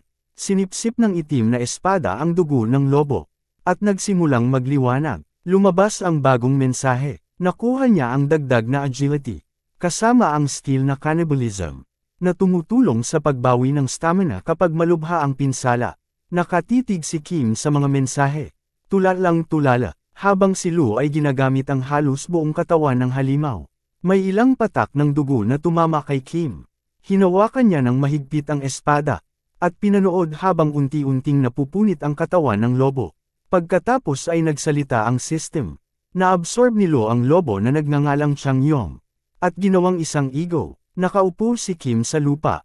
Hawak ang kristal sa kanyang mga palad. Iniisip kung ano ang nangyari. Aminado si Lu, na ngayon lang siya nakarinig ng halimaw na naging ego. Tinanong ni Kim si L, pero wala rin itong sagot. Itinaas ni Kim ang kamay sa kanyang mukha, at tumingin sa malayo. Malalim ang iniisip. Tumingin siya sa itim na espada, at tinanong si Lu kung dala ba nito ang ego ng lobo. Sagot ni Lu, hindi. Tumalikod si Kim, patuloy na nag-iisip, at binuksan ang status window para tingnan ang impormasyon. Napansin ni Kim, na isa sa mga ego na nakuha niya, ay may pangalang kapareho ng sa lobo. Nanlaki ang kanyang mga mata, at sa isang iglap, naramdaman niyang dapat sigawan ang pangalan ng skill. Katulad ng ginawa niya noon, na halos yanijin ang buong lugar. Pero sa pagkakataong ito, nagdesisyon siyang ipagpaliban muna ito. Tumayo siya at sinabi, na nasubukan na niya ang bisa ng skill na cannibalism. At masaya siya sa naging resulta. Bukod pa riyan, nakakuha rin siya ng blue crystal, na mas maganda pa kaysa sa purple. Masaya siyang nagsimulang maglakad papunta sa reward room. Ngunit bigla siyang napatigil, at nagsimulang lumingalinga na parang balisa. Naguguluhan ang mga ego, at walang ideya kung anong nangyayari. Biglang naalala ni Kim, ang kalabang pinugutan niya ng ulo kanina, at sinabing para makapasok sa reward room, kailangan niyang hawakan ang katawan ng gatekeeper. Sumigaw siya na kinain ni Lu ang katawan ng lobo, at si Lu naman ay nanatiling nakatayo, punong-puno ng pagkakonsensya, na parang ang pagiging isang itim na espada, ay isang uri ng krimen sa buong universo. Hindi lumulubog ang araw sa loob ng gate. Kaya nagpasya si Kim na maghanap sa ikalawang araw. Para kay Lu, sayang lang ang oras. At mungkahi naman ni El na umalis na lang sila at humingi ng tulong. Pero hindi sang-ayon si Kim. Dahil alam niyang kapag may nangyaring kakaiba ulit, pagsususpetsahan na naman siya, katulad ng sa Guri City noon. Iniisip niyang baka masira ang gate kapag umalis siya, na maaaring magdulot ng malaking problema sa lahat. Kaya nararamdaman niyang siya lang ang dapat humanap ng solusyon, kahit ano pa ang mangyari. Napangiti ang ating bida nang purihin siya ni El, dahil sa kanyang pakiramdam ng responsibilidad. Pero sabi naman ni Lu, tinatakpan lang ng amo niya ang sarili nitong mga bakas. Sinaway ni Kim si Lu na tumahimik, at binanggit na darating si Taisik pagkalipas ng 4 na araw. Kaya pwede pa nilang iwasan ang pinakamasama, pero mas mabuting makagawa ng desisyon. Bago pa dumating si Taisik. Ngayon ay 3 araw na, at naghahanap pa rin si Kim sa lahat ng sulok pero bigo pa rin. Kinain na lang niya ang candy at nagtanong, kung sulit bang ubusin ang lahat ng natitirang halimaw. Sumang-ayon naman ang mga espiritu, at sinabing ayos lang sa kanila ang desisyong iyon. Pinatay ng ating bida ang mga lobo. Nilinis ang mga kuweba na hindi nila nadaanan, at tinapos ang huling mga kalaban. Sa ika-5 araw, nakapagpatama si Kim ng malakas sa isang lobo, at sinabing iyon na ang huli. Nagtataka ang ating bida kung ano ang susunod. Dahil paparating na si Taisik, napatingin si Kim sa paligid, iniisip kung pasasabugan na lang niya ang kuweba. Bigla na lang nagsalita ng sabay-sabay ang mga espiritu, at nanlaki ang mga mata niya. Nang biglang lumitaw ang isang maliwanag at gininto ang liwanag, masiglang iniulat ni Lu at El, na ang lahat ng enerhiya mula sa gate, ay nagsisimulang magtipon sa isang lugar. Napakunot noo si Kim at sumigaw, nagtatanong kung nasaan iyon. Sagot ng mga espiritu, nasa lugar iyon kung saan karaniwang naglalagi ang gatekeeper. Samantala, sa opisina ng guild, sabi ni Taisik ay papasok na sana siya kung hindi dumating si Kim agad. Tinanong niya kung bakit ang tagal lumabas ni Kim. Gayong kaya naman niyang i-clear ang gate sa loob lang ng ilang araw. Habang nasa shower, binanggit ni Kim, na napatay niya ang gatekeeper sa unang araw. Pero nawala ang katawan ng lobo. Kaya hindi siya makapasok sa reward room. Nang tanungin siya ni Taisik kung bakit inabot ng ganun katagal. Sagot ni Kim, kailangan niyang linisin ang natitirang mga halimaw. Naalala ni Taisik si Kim, na may dalang bag na punong-puno ng mga kristal, At naintindihan na kung bakit ang dami ng nakuha niya. Binanggit ng ating bida, na sa oras na mahuli niya ang huling lobo, ang lahat ng enerhiya mula sa gate, nagsimulang magtipo ng enerhiya sa boss room. Naalala rin niya si Lu na sinabi ang bilasan niya. Sumigaw si Kim pabalik na nasa hangganan na siya ng kanyang lakas. Pero pagkalabas niya, isang matinding gintong liwanag ang biglang sumabog. Sobrang liwanag na parabang naglaho ang lahat sa paligid. Nanlaki ang mga mata niya sa gulat. Dahil pakiramdam niya'y nagkakatipo ng mga piraso ng mundo sa iisang lugar. Tinitigan ni Kim ang mga kumikislap at gininto ang pirasong lumulutang papunta sa kanyang kamay. Nagpaalala ang system, na tumatanggap siya ng mga ego fragments. At tinanong kung gusto na niyang pumasok sa reward room. Samantala, sa banyo, pilit iniintindi ni Taesik ang lahat ng nangyayari. Nagulat siya nang banggitin ni Kim, na maaaring ang buong gate ay ego mismo. Sinabi ni Taesik na makakakuha si Kim ng halos 50 milyong won. Mula sa mga kristal sa loob ng gate, at lubos namang nagpapasalamat si Kim. Paglabas nila, tinanong ni Taesik kung pupunta ba si Kim sa ospital. Sagot ni Kim, bibisita raw siya sa pamilya. Nag-alok si Taesik na ihatid siya. Saglit na nag-isip si Kim, pero pumayag din. Tahimik siyang tumingin sa malayo. Habang masaya siyang hinatid ni Taesik gamit ang kanyang matingkad na pink na sasakyan. Sa ospital, masaya ang ina ni Yujong na ligtas si Kim. Matapos ang maikling usapan, lumabas si Kim para bumili ng soda para sa kapatid. Iniwan si Taesik sa kanyang ina. Nagpasalamat ang ina ni Yujong kay Taesik. Dahil inaalagaan daw nito si Kim. Pero sabi ni Taesik, kadalasan si Kim ang nag-aalaga sa kanya. Samantala, binanggit ni Kim na malapit na ang exams. At sinabihan si Yujong na huwag masyadong magpakapagod. Biniro siya ni Yujong na bilhan siya ng guardian amulet. Na sinagot naman ni Kim nang, tumigil ka na. May isang lola ang dumaan. At nagtanong kung siya ba ang kuya ni Yujong. Pagkatapos ay bigla siyang umiwas ng tingin. At hinawakan ang kamay ni Kim. Sabay sabing may mabuting enerhiya ito. Nagpasalamat si Kim. Pero bago umalis ang matanda, bumalik ito para kausapin siyang muli. Nagtaka si Kim, at sinabi ng lola, na maraming enerhiya ang nagbabanggaan sa loob niya. Kaya't kailangan niyang mag-ingat na huwag mawala ang sarili. Bago tuluyang umalis, nagbigay pa ito ng swerte para sa kung anuman ang kakaharapin ni Kim. Napatingin si Kim sa kamay niya. Nagtataka kung alam ba ng matanda ang tungkol sa mga singsing. Kinabukasan, matapos makabawi ng tulog, at mas stretch ang nanakit na mga kalamnan, lumapit ang isang doktor at tinanong kung siya ang tagapag-alaga ni Lee Sujin. Tumango si Kim at nagtanong kung may problema. Sagot ng doktor, kailangan daw nilang mag-usap ng pribado. Lumipat ang eksena sa opisina ng guild, kung saan maraming manlalaro ang nagtipon sa paligid ng gate. Habang nagkukwentuhan, may isang lalaki ang nagyayang uminom ng soju. Habang nag-uusap sila, napansin nila si Kim, ang tutorial slayer. May isang blonding lalaki ang nagsabing tagahanga siya, at gusto sanang batiin si Kim. Pero nang makita niya ito, nawala bigla ang ngiti sa kanyang mukha. Mukhang pagod at lutang si Kim. Nasa malayo ang isip, paulit-ulit na bumabalik sa isip niya. Ang sinabi ng doktor, masama na ang lagay ng kanyang ina. Malala na ang pinsala sa mga kalamnan nito. Sinubukan na raw lahat pero huli na. May 3 buwan hanggang 1 taon na lang daw ang natitira. Tahimik na pumasok si Kim sa gate. Sa loob ay naghihintay ang mga dambuhalang halimaw na parang toro. Pero wala doon ang isip niya. Patuloy siyang iniisip ang sinabi ng doktor. Hindi nila alam kung ano ang sanhi ng sakit. Ang tanging nagawa nila ay humingi ng paumanhin. Gigil at galit ang nagtulak kay Kim pasulong. Sinisisi niya ang sarili. Iniisip niyang kasalanan niya ang lahat. Kung hindi lang siya nagdalawang isip. Kung hindi lang siya nanatiling tahimik. Kung naging mas matapang lang sana siya noon. Tumakbo si Kim papunta sa mga halimaw.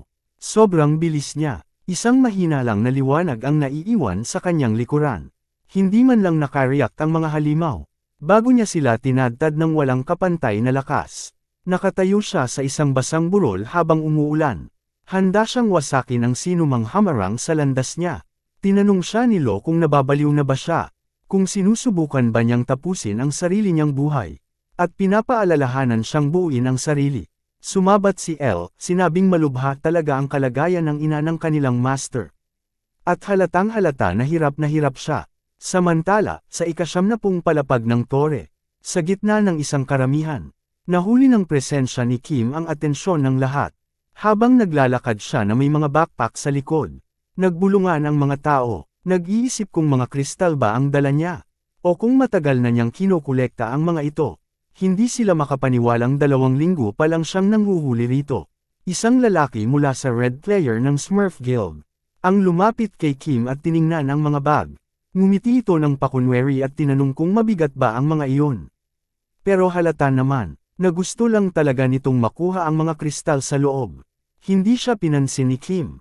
Hinugot niya ang kanyang espada, at itinutok ito sa leeg ng lalaki. Napatigil ang lalaki pero nagkunwaring kalmado. Sinabing hindi raw alam ni Kim kung sino ang kinalaban niya. Tinitigan siya ni Kim ng dugo ang mga mata, at sinabing, tumahimik ka at lumayas. Binalaan pa niya ito, na huwag kailanman hahawakan ang gamit ng iba. Nang inag ang mga tuhod ng lalaki, sa bigat ng nakakamatay na presensya ni Kim, lumapit ang isang miyembro ng guild at tinanong kung anong nangyayari. Agad umatras ang Smurf Guild, at tumakbo palayo ang bully habang sumisigaw ng pangalan ni Kim. Bitbit ang mga banta, na alam mong wala naman siyang lakas para tuparin. Humarap si Kim sa bagong dumating. At nagpakilala ito bilang si Sang-hoon. Mula sa Korean Players Association. Sinabi nitong siya ang nakatalaga sa seguridad ng ika-19 na palapag. At tinanong si Kim kung ano ang nangyari. Sabi lang ni Kim, tinatitigan ng mga iyon ang gamit niya. Tumango si Sang-hoon at sinabing normal na iyon. Lalo na kung ganyan karaming kristal ang dala mo. Tapos, casual niyang nahulaan ang pangalan ni Kim. Na medyo ikinagulat ni Kim. Makalipas ang ilang sandali, nakaupo si Kim sa tapat ni Tae-sik. At binanggit si Sang-hoon. Tinanong niya, kung kailangan ba talagang idamay ni Tae-sik ang inosenteng taong iyon sa gulo, at gawing wanted. Naalala niya ang sinabi ni Sang-hoon, na dapat hilingin niya kay Tae-sik ang bonus. Kaya binanggit niya ito. Tumango lang si Tae-sik at sinabing, oo, walang problema. Tapos, tinanong ni Kim kung bakit siya ibinalik. Sabi ni Tae-sik, pumasok si Kim sa tore 2 linggo na ang nakalipas. At mula noon wala na silang narinig sa kanya. Tinanong ni Kim kung yun lang ba talaga ang dahilan. Doon na naging seryoso si Tae-sik. Sinabi niyang maaaring may paraan para gumaling ang kanyang ina. Isang bagay na tinatawag na elixir. Alam na ni Kim kung ano iyon. Isa iyong napakabihirang. Isang mahiwagang potion na kayang pagalingin ang kahit anong sakit. Kinumpirma ni Tae-sik na 3 lang sa mga ito ang kailanman natagpuan. Ang una ay lumabas nang may makalampas sa ika-50 palapag, noong unang panahon na nagsimulang lumitaw ang tore. Ang dalawa pa ay naging gantimpala mula sa mga gate. Medyo nagulat si Tae-sik na alam na ni Kim ang tungkol dito. Sabi niya, dapat din ay alam na ni Kim kung ano ang pagkakapareho ng 2 gate na iyon. Na-figure out ni Kim na pareho silang maze gates. Kilala ang mga gate na ito bilang sobrang hirap, may mga random na halimaw, mababangas na tagapagbantay, at kung ano-anong patibong. Pero kahit sino na may ID ay pwedeng pumasok dahil hindi sila ranked. Sabi ni Tae-sik, may lumitaw na ikatlong maze gate sa US 2 araw na ang nakalipas, at ito na ang huling pagkakataon nilang maitama ang lahat. Bago umalis si Kim, pinaalala ni Tae-sik na maligo muna siya para hindi mabigla ang kanyang ina. Binanggit din niya na siya na ang bahala sa lahat ng gastos para sa mga bagay na dinala ni Kim mula sa gate. Pagkaalis ni Kim, napabuntong hininga si Tae-sik, ramdam ang bigat ng responsibilidad sa pagtulong kay Kim muli. Maya-maya lang, nasalubong ni Kim si Sang-hoon, na mukhang hindi natuwa, pero sinabing inutusan siyang samahan si Kim papunta sa gate. Ayon kay Sang-hoon, gusto ni Tae-sik na makita kung talagang karapat-dapat si Kim sa bonus na iyon. Dinagdag pa niya na inayos na ni Tae-sik ang lahat ng papeles para sa pananatili ni Kim at nakuha na rin ang mga kailangang gamit, kaya dapat na silang umalis. Humiling si Kim ng isang saglit bago sila tumuloy. Nag-switch ang eksena sa base sa ika-20 palapag, at may lumabas na notification na pasado si Kim sa test, at umangat sa E-rank ang kanyang synchronization skill. Dahil dito, nagagawa na niyang gamitin hanggang 35% ng kapangyarihan ng kanyang ego. Sa tingin ni Kim, bihira lang makakuha ng rank na skill, kaya mas ganado pa siya ngayon kaysa noong nasa test siya. Binanggit ni Sang-hoon na kadalasan, inaabot ng isang buong araw ang pag-clear ng test sa ika-20 palapag, pero natapos ni Kim ito sa wala pang 20 minuto. Bagamat, gulat pa rin siya, nagkibit-balikat si Sang-hoon at sinabing kailangan na nilang umalis. Nagtanong si Kim kung kailan ang flight nila, pero sagot ni Sang-hoon, hindi sila sasakay ng eroplano. Naguluhan si Kim hanggang sa sinabi ni Sang-hoon na pupunta sila sa ika-5 palapag. Ipinaliwanag niya na napakalaki ng tore at nahahati ito sa mga zone, kaya bihira magtagpo ang mga manlalaro mula sa iba't ibang bansa pero konektado pa rin ito sa buong mundo. Pagpasok nila sa elevator, nagulat si Kim na gumagana pa ito, dahil halos wala ng kuryente sa tore. Sabi ni Sang-hoon, gumagana ang buong lugar na parang isang higanting artifact na pinapagana ng energy crystals. Pagbukas ng elevator sa ika-5 palapag, lubos na nabigla si Kim nang makita ang International Transfer Portal. Hindi niya inakalang makakagamit siya nito, puro bulong lang ang naririnig niya dati tungkol dito at kung paanong pinatatakbo ito ng mga lihim na pandaigdigang organisasyon. Sabi ni Sang-hoon, piling tao lang ang nakakalapit dito, at ginawa ni Tae-sik ng paraan para sa kanila. Tumayo sila sa harap ng portal papuntang US, at tinanong ni Sang-hoon si Kim kung handa na ba siyang sumakay sa pinakamabilis na transportasyon na meron. Napangiti si Kim, sabay sabing mukhang masaya, kahit hindi siya sigurado kung matatawag ba talaga itong transport. Makalipas ang kaunti, lumapag sila sa Los Angeles. Sumilip si Kim sa isang ulat na naglilista ng 3 top rankers na tutulong sa gate, ang Iron Shield ng Amerika, si Athena ng Europe, at ang Demon King ng Korea, nakilala sa kanyang kumikislap na mga mata. Nagsimulang mag-isip si Kim kung kaya ba niyang makasabay sa mga manlalarong tulad nila. Sa mga oras ding iyon, dumating sila sa isang military site na napapalibutan ng mga tangke. Sabi ni Sang-hoon, dito magsisimula ang lahat, sa kabaliwang bahagi ng mundong ito. Nakatayo sila ngayon sa harap ng Harion's Maze. Habang tinitingnan nila ang gate, may grupo ng mga manlalaro na napansin ang mga bagong dating at nagtanong kung Koreano ba sila. Si Bal, na may puting buhok, ay nagsabing hindi niya pa nakikita si Kim dati at inaakalang galing ito sa association. Ginamit niya ang kanyang abilidad para i-check si Kim. Pati ang isang babaeng may lilang buhok ay tumingin, at natuklasan niyang si Kim ay may 0 stats at level 1 dagdag lamang, pero may kakaibang skill na hindi niya mabasa. Tinanong niya si Bal kung kaya niyang makita, pero pareho lang silang naguguluhan. Pareho silang na-intriga, at ngumiti ang babae, sabay sabing, mukhang type ko siya, at baka raw masaya kung magsasama sila sa team. Sa may pader na bato, biglang may sumugod. Kalma pa rin si Kim at mabilis na humugat ng espada, sakto habang tumatalon ang higanteng gagamba papunta sa kanya. Tinawag niya si Sang-hoon, na agad dumating at tumama ng isang malakas na atake sa mukha ng gagamba. Naglaho ang halimaw, at napabuntong hininga si Sang-hoon. Tumango si Kim bilang pag-aproba at ngumiti, sabay sabing oras na para umalis. Sumang-ayon si Sang-hoon, dahil halos 15 oras na silang naglalakad. Inabot ni Kim ang kamay niya bilang pasasalamat, at nagbiro si Sang-hoon na sa bilis ng pag-level up ni Kim, dapat daw ay ilibre siya nito ng hapunan sa susunod. Nagkamay sila at naghiwalay ng maayos. Pagkalipas ng 1 linggo matapos umalis si Sang-hoon, naging bihasa na si Kim sa pagpatay sa mga higanteng gagamba. Pero paulit-ulit na kalaban ang mga ito kaya pakiramdam niya ay parang hindi siya umuusad. Iniisip niya na ang mga mas malalakas na halimaw ay nasa mas malalim na bahaging malapit sa boss room. Maya-maya, napansin niya ang isang bola ng puting sinulid. Naalala niya ang sinabi ni Sang-hoon, Arachnid's thread yan. Parang one-way ticket. Isa itong paraan para agad siyang bumalik sa entrance ng gate, isang safety net mula kay Tae-sik na para lang sa emergency. Pero desidido na si Kim na hindi niya ito gagamitin hanggat hindi niya nakukuha ang elixir. Bigla siyang natigilan. May sigaw na umalangaw sa ere. Nagsimulang kumislap ang mga singsing sa kamay niya, at may lumabas na kidlat sa paligid niya.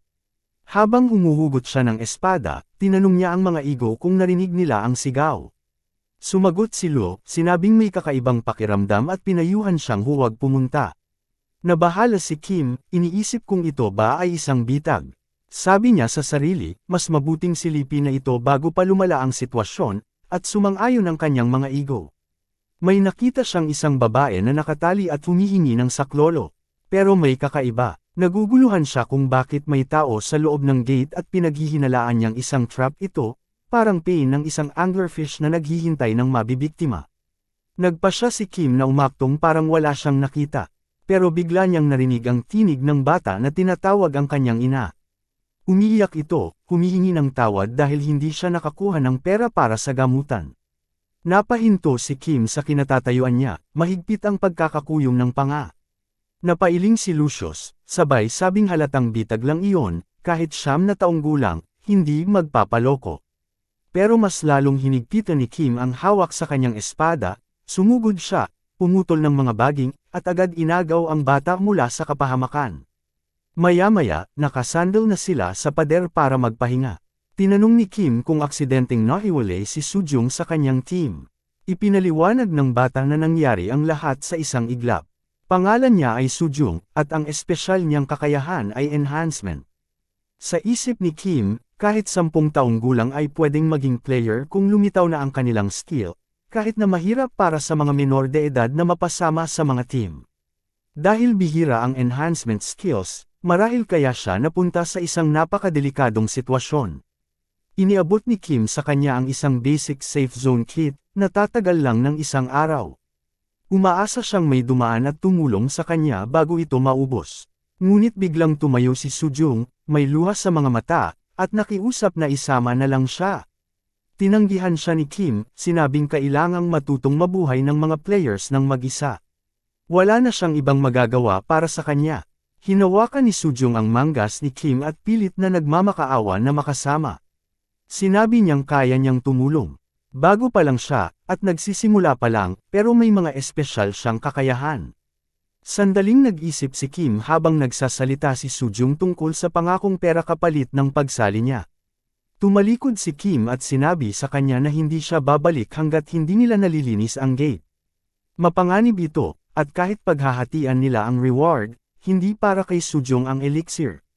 Nabigla si Sujung at nagtanong kung ibig sabihin ba nito ay isasama na talaga siya ni Kim.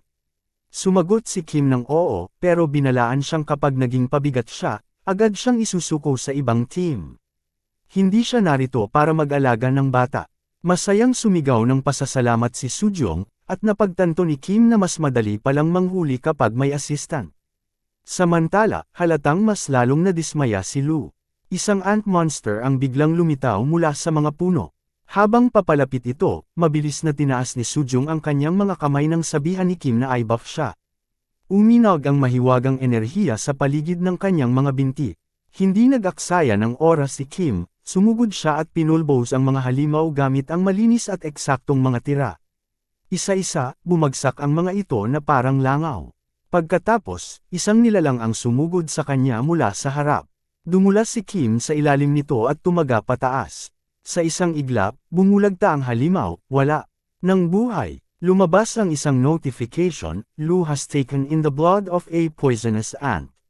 2 linggo na simula nang magsama sina Sujung at Kim, at naging mas madali na ang pangangaso. Habang iniaabot niya ang pagkain sa kanya, tuwang-tuwa si Sujung dahil muli siyang nag-level up. Binati siya ni Kim at nagningning ang kanyang mukha habang sinasabing hahabol din siya kay Kim sa lalong madaling panahon. Ngumiti lang si Kim at sa isip niya, malabo pa yun. Bigla siyang nakaramdam ng kakaiba at agad na tumayo. Bamulong siya kay Sujung na huwag kikilos habang maingat siyang lumalapit. May nakita siyang malaking guild sa di kalayuan na pinamumunuan ni Iron Shield, ang top ranker ng Amerika. Hindi niya maiwasang isipin, kung kasing lakas talaga ni Iron Shield gaya ng sinasabi ng lahat, siguradong naramdaman na nito ang presensya niya. Baka isipin nilang sinusundan niya sila at baka atakihin sila bigla. Kailangan niyang umalis, at mabilis. Biglang gumuho ang pader kung saan siya nagtatago. Kumalat ang alikabok sa paligid. Pagkatapos nito, nakita niya ang isang napakalaking espada na nakabaon sa harapan niya. Ibinato ni Iron ang kanyang espada, at tinanong siya ng isa sa mga kasama niya kung bakit niya ginawa iyon. Nagkibit-balikat lang siya at sinabing parang may naramdaman siya sa likod ng pader, pero nawala rin agad ang pakiramdam na yon. Samantala, palihim na pumasok sina Kim at ang bata sa isang kuweba. Naguguluhan si Sujung kung bakit sila nagtatago, dahil wala naman silang ginawang masama. Ipinaliwanag ni Kim na sana ay nagkakilala sila sa normal na paraan, pero dahil tila naninilip sila, which ay malinaw na labag sa patakaran, kailangan nilang maging maingat.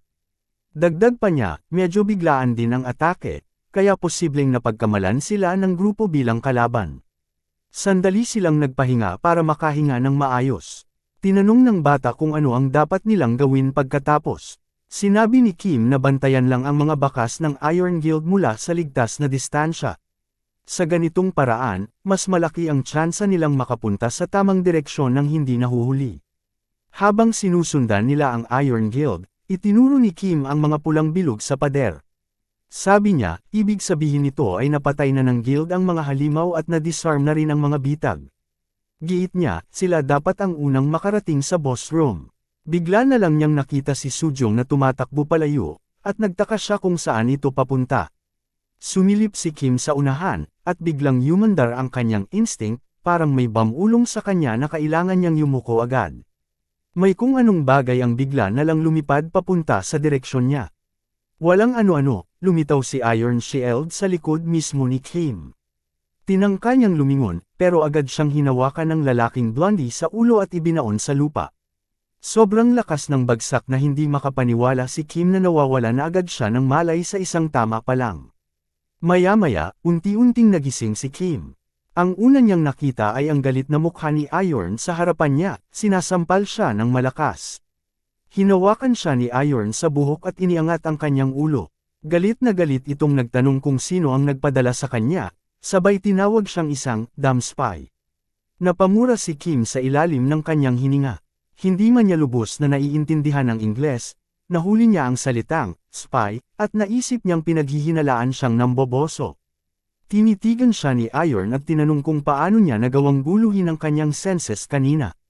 Sinabi nito na kung tama ang sagot ni Kim, sisiguraduhin niyang magiging mabilis at walang sakit ang kamatayan nito. Sumigaw si Kim na hindi siya especially iya, naghahanap lang siya ng gamit. Sandaling nagulat si Iron nang mapansin niyang hindi marunong mag-Ingles si Kim. May ilan sa kanyang mga kasamahan ang nagsimulang maghinalang baka umaarte lang si Kim. Napagpasyahan ni Iron na ipaubaya na kay Rogers ang sitwasyon at umatras siya. Lumapit si Rogers Han, at agad siyang nakilala ni Kim bilang isang kilalang Korean-American. Naisip niya kung alam kaya ni Rogers na Koreano rin siya. Kinuha ni Rogers ang isang bag ng mga potion mula sa mga gamit ni Kim, sabay sabing napansin niyang lahat ng gamit nito ay dekalidad. Humingi siya ng paumanhin sa marahas na pagtanggap at ipinaliwanag na mainit ang ulo ngayon ng kanilang guildmaster. Nagulat si Kim sa pagiging palakaibigan ni Rogers at inisip na baka gusto lang nilang makipag-usap, lalo na't siya na rin ang tagasalin. Tinanong ni Rogers kung bakit siya namboso at nilinlang ang kanilang leader. Ipinaliwanag ni Kim na isa lamang itong malaking hindi pagkakaintindihan, isa lang siyang solo player na naghahunting. Napatawa si Rogers at tumingin sa malayo, sabay sabing wala siyang balak na lokohin ang sinuman. Sa tingin niya, alam na iyon ng lahat at parang pinayagan na lang ng default. Pero bigla na lang siyang bumunot ng dagger. Napatitig si Kim, litong-lito. Isang segundo lang ang lumipas, at biglang sumabog ang matinding sakit sa kanyang katawan. Binaon ni Rogers ang kutsilyo sa kanyang binti. Napasigaw si Kim sa sakit, at mas lalo pang pinagdudulan ni Rogers ang talam. Kinagat ni Kim ang kanyang mga ngipin habang sumisigaw si Rogers sa kanya, inaakusahang nilalaro niya ang isipan ng mga tao.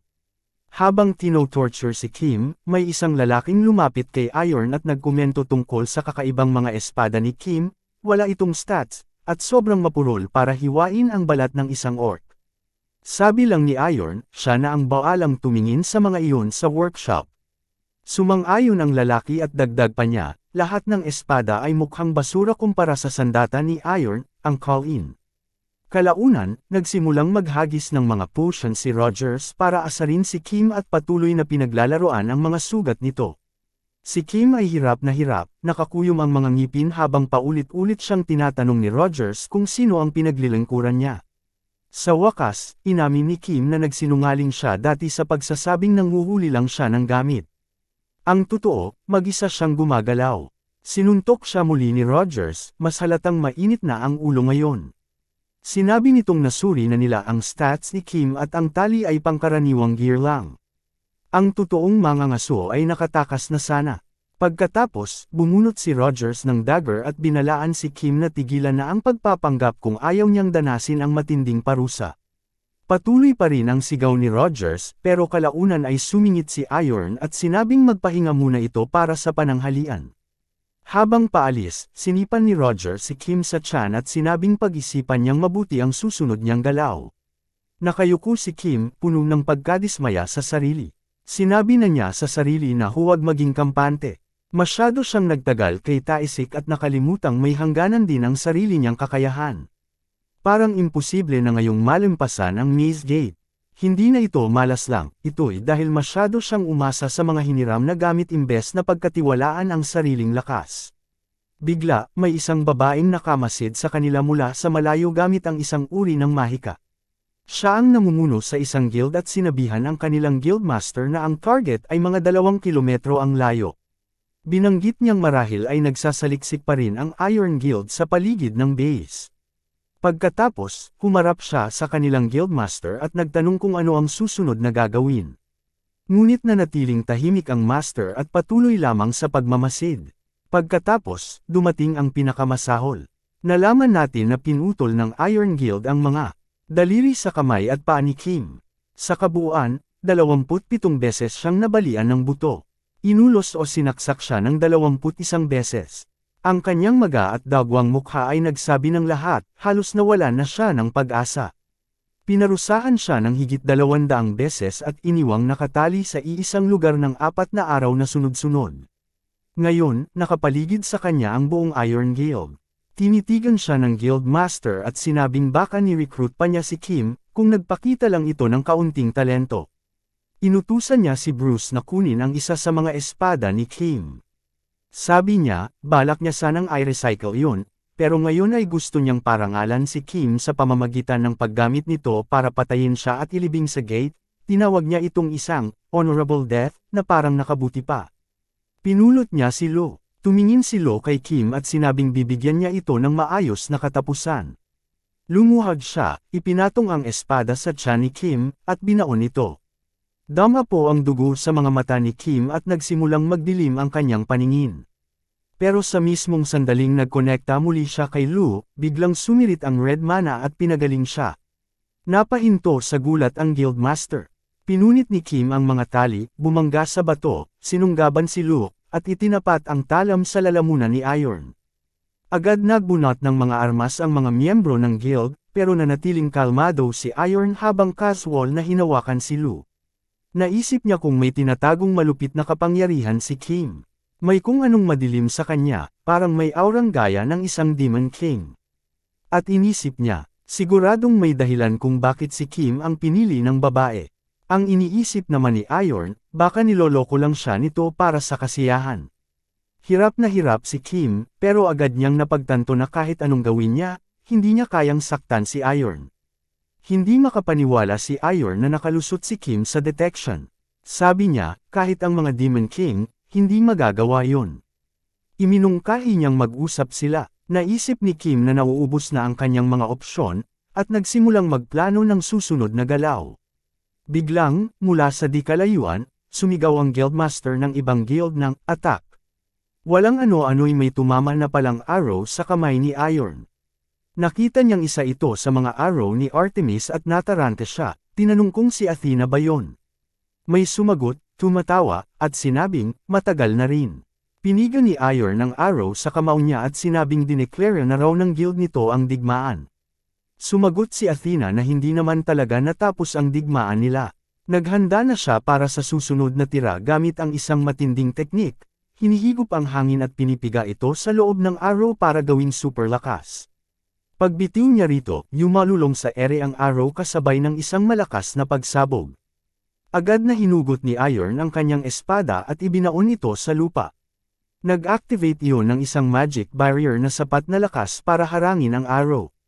Yumanig ang lupa sa lakas ng impact at sumambulat ang alikabok. Pagkalinaw ng paligid, inutusan ni Iron si Rogers na bantayan si Kim at siguraduhing ligtas ito. Pagkatapos, hinarap niya ang guild ni Athena at ibinigay ang utos, sumugod. Nagbanggaan ang mga nangungunang guild at nagkalat ang wasak na mga bundok, nagbagsakan ang mga puno, tila nilalamon ng digmaan ang buong paligid. Pinagmamasdan ni Rogers ang labanan at sinabing ang tunog pa lang ay nakakatindig balahibo. Para raw silang mga Diyos, hindi mga tao. Napansin niyang nakatayo pa rin si Kim, pero hirap na hirap. Nagkibit-balikat lang si Rogers at sinabing, patayin na lang siya. Sabihin na lang na hindi siya nakaligtas. Bago pa makagalaw si Kim, nawala si Rogers at biglang lumitaw sa harap niya. Sabi nito, hindi niya pwedeng pabayaang mabuhay si Kim matapos makita kung ano talaga siya. Habang papalapit ang talam sa leeg ni Kim, bigla niyang pinaikit ang mga mata at sumigaw ng isang salita, reflect. Sandali lang, naguluhan si Rogers. At bigla, boom! Isang nakakasilaw na liwanag ang sumabog mula kay Kim. Nag-activate si Brunhilde at binalik lahat ng damage na naabsorb nito sa isang dambuhalang pagbagso. Sobrang lakas ng pagsabog, winasak ang lahat ng nasa paligid. Pagkalinaw ng usok, ramdam pa rin ang tensyon sa ere. Si Rogers, nakahandusay sa lupa, halos di na makahinga. Si Kim, nakatayo pa rin, pero halos wala ng lakas.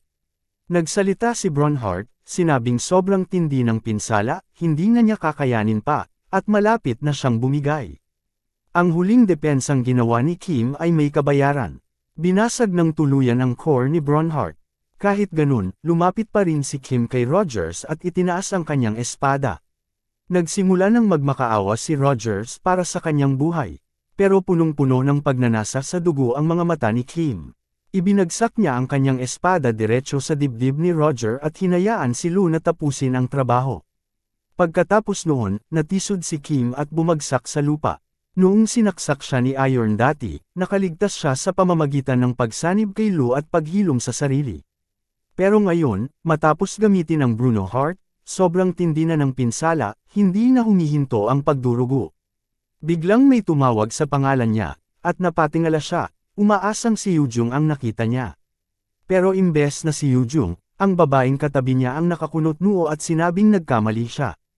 Ang pangalan niya ay Sujung. Napansin niyang may kakaibang ngisi ito habang umupo sa tabi niya. Nagsimula itong magsalita tungkol sa kung sakaling iligtas niya si Kim at maibigay ang elixir na kailangan niya. Magkakautang ito ng loob sa kanya. Pagkatapos, tinanong siya kung ano ang kaya niyang ibalik. Handa ba siyang ipagsapalaran ng buhay para sa kanya, o magiging alipin niya habang buhay? Ang tono nito ay parang biro lang, pero may halong kadiliman sa ilalim. Nag-alinlangan si Kim noong una, pero kalaunan ay itinaas ang kamay at nagsalita. Sinabi niyang kailangan pa niya ng isa pang bagay, tulong para pabagsakin si Iron. Nakaigting ang kamao niya nang ideklara niyang gugunawin niya ang Iron Guild. Tinuro ni Sujung na dalawa na ang hinihingi ni Kim. Pero pinaalalahanan pa rin niya ito na ituloy ang kasunduan. Bago siya tuluyang mawalan ng malay, humabol pa si Kim ng isang hiling. Ang kanyang espada, ibalik mula sa lalaking may puting balbas. Pagbagsak ng kanyang kamay, tuluyan na siyang nawalan ng malay. Umiling si Sujung, iniisip kung ilang hiling pa ang isusunod ni Kim. Dumating si Bal at sinabing kakaiba talaga si Kim. Kilalang kilala ni Sujung si Diaz, at sabi niya, bagamat mukhang mabait si Kim, may mas malalim pa sa likod ng kanyang anyo. May isang taong nakapaglabas ng madilim na bahagi sa kanya. Tumingin siya sa nagliliwanag na pulang ilaw ni Lu at tinanong si Bal. Kung napansin ba nito kung paano sinaksak ni Kim si Roger? Sigurado siyang hindi iyon basta pagkawala ng kontrol, sinasadya niyang tamaan ang vital spot. Maaaring iyon ang una niyang pagpatay, pero ginawa niya ito ng walang pag-aalinlangan. Tinanong ni Bal kung ano ang balak ni Sujung kay Roger. Nabuhay pa pero duguan at hirap ng huminga. Nagdesisyon si Sujung na ipaubaya na lang ito sa kapalaran. Iniisip niyang baka gugustuhin ni Kim na mabuhay pa si Roger. Habang nagsasalita siya, unti-unting nagbago ang kanyang buhok. At kumalat ang lilang enerhiya sa kanyang katawan.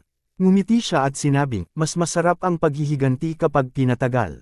Tinanong ni Bal kung bumalik na ba siya bilang Demon King. Sinagot siya ni Sujung ng, relax ka lang, chismis lang yung pangalang yun. Humakbang siya, kumikislap sa lilang enerhiya, at sinabing, siya ang mismong magpapabagsak sa Demon King. Biglang nagising si Kim at napagtanto niyang nag-iisa siya, sa isang kakaibang grid na kumikislap. Doon niya naisip na ipit na naman siya sa panaginip. Ang parehong bangungot na sinusundan siya sa loob ng 5 taon. Nawala na ang bangungot noong nakilala niya si Lu, pero bumalik na naman ito. Nang hawakan niya ang kakaibang ibabaw sa paligid niya, bumalik lahat ng mapanghilakbot na alaala. Nakita niyang nasa isang makitid na balon siya, napapaligiran ng mga pader na bato, na tuluyang humihiwalay sa kanya sa labas ng mundo. Ang lubod na hawak niya ay tila paalala, na hindi niya kayang makaahon mag-isa. Palagi niyang kailangan ng taong aahon sa kanya, pati ang mga panaginip niya. Parang kinukutya na siya sa katotohanang iyon. Habang lumulubog si Kim sa kawalan ng pag-asa, dumating si Lu na mukhang pagod na demonyo, at pinaalalahanan siyang minsan na ring nasira ang koneksyon nila. Tinanong niya kung hanggang kailan balak ni Kim na kumapit dito. Pagdating sa panghihiram ng kapangyarihan, kinwestiyon ni Lu kung paano nga ba ito naiiba, sa pag-asa sa lakas ng iba, kung pinaghirapan man ito o tsamba lang. Ang kapangyarihang minsang taglay ni Kim ay kanya pa rin. Tinitigan ni Kim ang demonyo at tinanong kung sino siya. Bago pa man makasagot si Lu, may isa pang tinig na sumingit. Paglingon niya, nakita niya si El na nagniningning na parang anghel. Sinasabing ang kapangyarihan niya ay para kay Kim, at nakiusap na huwag siyang sumuko. Biglang bumukas ang mga mata ni Kim, at napansin si Bal na nakaupo sa malapit, pinagmamasdan siya. Tinitigan niya ito ng may pagtataka, at napaisip kung si Sujung ba ay may koneksyon sa Demon King. Sinabi ni Bal na nandoon na ang kanyang espada, katabi lang niya, gaya ng hiling niya. Medyo nagulat si Kim nang makita ang kanyang mga ego. At lahat sila ay tila maluwag ang paghinga, dahil gising na ang kanilang master. Sinabihan siya ni Bal na magpahinga muna. Pinagaling na nila siya gamit ang mga potion. Pero mas mabuting huwag muna siyang gumalaw masyado. Bigla na lang yumanig ang lupa. Napatingala si Kim at nakita si Sujung, na lumulutang sa ere. Nagbitak-bitik ang lupa sa paligid. At biglang sumabog ang lupa sa isang kakaibang liwanag. Tinanong ni Kim kung anong nangyayari. At kalmado namang sumagot si Bal, isang monster commando ito. Isang dambuhalang metal-ikong halimaw ang lumabas mula sa ilalim. Naglalagablab ang ulo at paikot-ikot ang mana sa katawan nito. Casual na binanggit ni Bal na ito si Herjan, ang master ng maze. Nakatayo si Kim, duguan at hilo. Nakatingin sa nilalang sa harapan niya. So ito ang guardian ng gate, mahinang sabi niya. Sumang-ayon si Bal. Pero dagdag niya, mas magulo ito kaysa sa inaakala. Hindi maiwasang maisip ni Kim, na baka ito talaga ang kalaban, na matagal na niyang hinaharap. Samantala, nagtama ang mga mata ni Harayon at Sujung, habang sumusugod ang mga apoy sa direksyon ni Sujung. Kalma lang siya, lumulutang sa ere na parang walang pakialam. Nagliwanag ang mata ng halimaw, at isang dambuhalang portal ang bumukas sa likod nito. Hinihigop ang lahat ng nasa landas nito. Halos hindi makapaniwala si Kim sa nakikita niya. At tinanong kung anong klaseng gate ito. Sinabihan siya ni Bal na lumayo. At nagbabala na siguradong kapahamakan ang pagkalagkad sa loob noon. Piniga ni Kim ang kamao niya. At tumulo ang dugo sa damo. Habang isang pulang bilog ang bumaon sa lupa. May aurang bumalot sa kanya. At naisip niyang doom ba ito? Agad na sumang-ayon si Sako. Saying mabilis daw napansin ni Kim iyon. Pinuprotektahan sila ng aura mula sa halimaw. Bigla, lumabas mula sa portal ang mga malaturkwaseng nilalang. 5 mukhang butiking halimaw, kasama ang isang dambuhalang nakabaluti, na sabay-sabay na sumugod kay Sujung. Nakatayo lang, siya, seryoso at kalmado, habang sabay-sabay siyang nilulusob ng mga halimaw. Isang alon ng lilang enerhiya, na tinatawag na ink flame, ang sumabog. At napasigaw sa hilakbot ang mga halimaw. Isang dambuhalang espada, balot ng asul-lilang apoy, ang lumitaw. Itinaas ni Sujung ang isang daliri sa loob ng barrier. Napanganga si Kim. Ang espada ay may matinding presensya. At naalala niya ang sinabi ni Roger, na tinatawag nila itong deities. Humarap ang nakabaluting halimaw sa espada. Biglang bumagsak ang isang bagsik na enerhiya mula sa langit. Pinayanig ang lupa. At nagpaulan ng itim na kidlat sa paligid. Isang malaking siwang ang nabuksan sa lupa. Samantala, sa isang malamig at tahimik na silid na may malalaking haligi. Isang maliit na ball ang naglalaman ng isang nagniningning na lilang bote. Hindi makapaniwala si Lou na nakuha na rin niya ang elixir. Nagbigay si Elle ng high five sa kanya. Isinara ni Kim ang ball.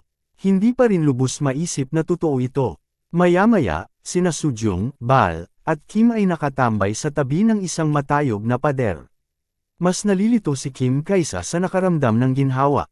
Sabi ni Sujung, tinupad niya ang kanyang pangako at gusto pa rin ng paghihiganti. Pero huwag asahan ni Kim na ihahain ito sa kanya ng parang nasa bandehado. Tumango lang si Kim. Tinanong niya si Sujung kung tunay ba ang pangalan nito. May ngiti sa labi, sinagot nitong oo, at isa siyang Koreana. Sinabi niyang may elixir siya, ganoon din si Bal. At inaalok niya kay Kim ang kanya. Nagtaka si Kim kung bakit. Pinaliwanag ni Sujung na bahagi ito ng kasunduan nila. At makakatulong ito kay Kim para sa kanyang paghihiganti. Wasak pa rin ang katawan niya, at kakailanganin niya ng lakas. Hinahabol pa rin nila si Harry Ann. At ito ang paraan para mamuhunan doon. Tinitigan ni Kim ang nagniningning na elixir at napaisip. Noon, handa siyang gawin ang kahit ano para dito. Kahit ang ayelay ang kanyang buhay. Pero ngayon, nagpasya na siyang huwag nang ikumpara ang sarili sa iba. Hahanapin niya ang sagot sa sarili niyang paraan. Alam niyang si Lo ay agad siyang pagsasabihan. Kung magpapadala siya sa pagdududa, at magiging proud ito sa kanya na hindi siya sumuko. Tinanong ni Kim kung ano ang gusto niyang kapalit. At nagbiro na baka maging tagapaglingkod siya habang buhay. Tumawa si Sujung at sinabing hindi ganoon. Gusto lang daw niya na maging estudyante niya si Kim. Hindi makapaniwala si Kim sa nangyari. Sinabi ni Sujung na masyado pa siyang mahina.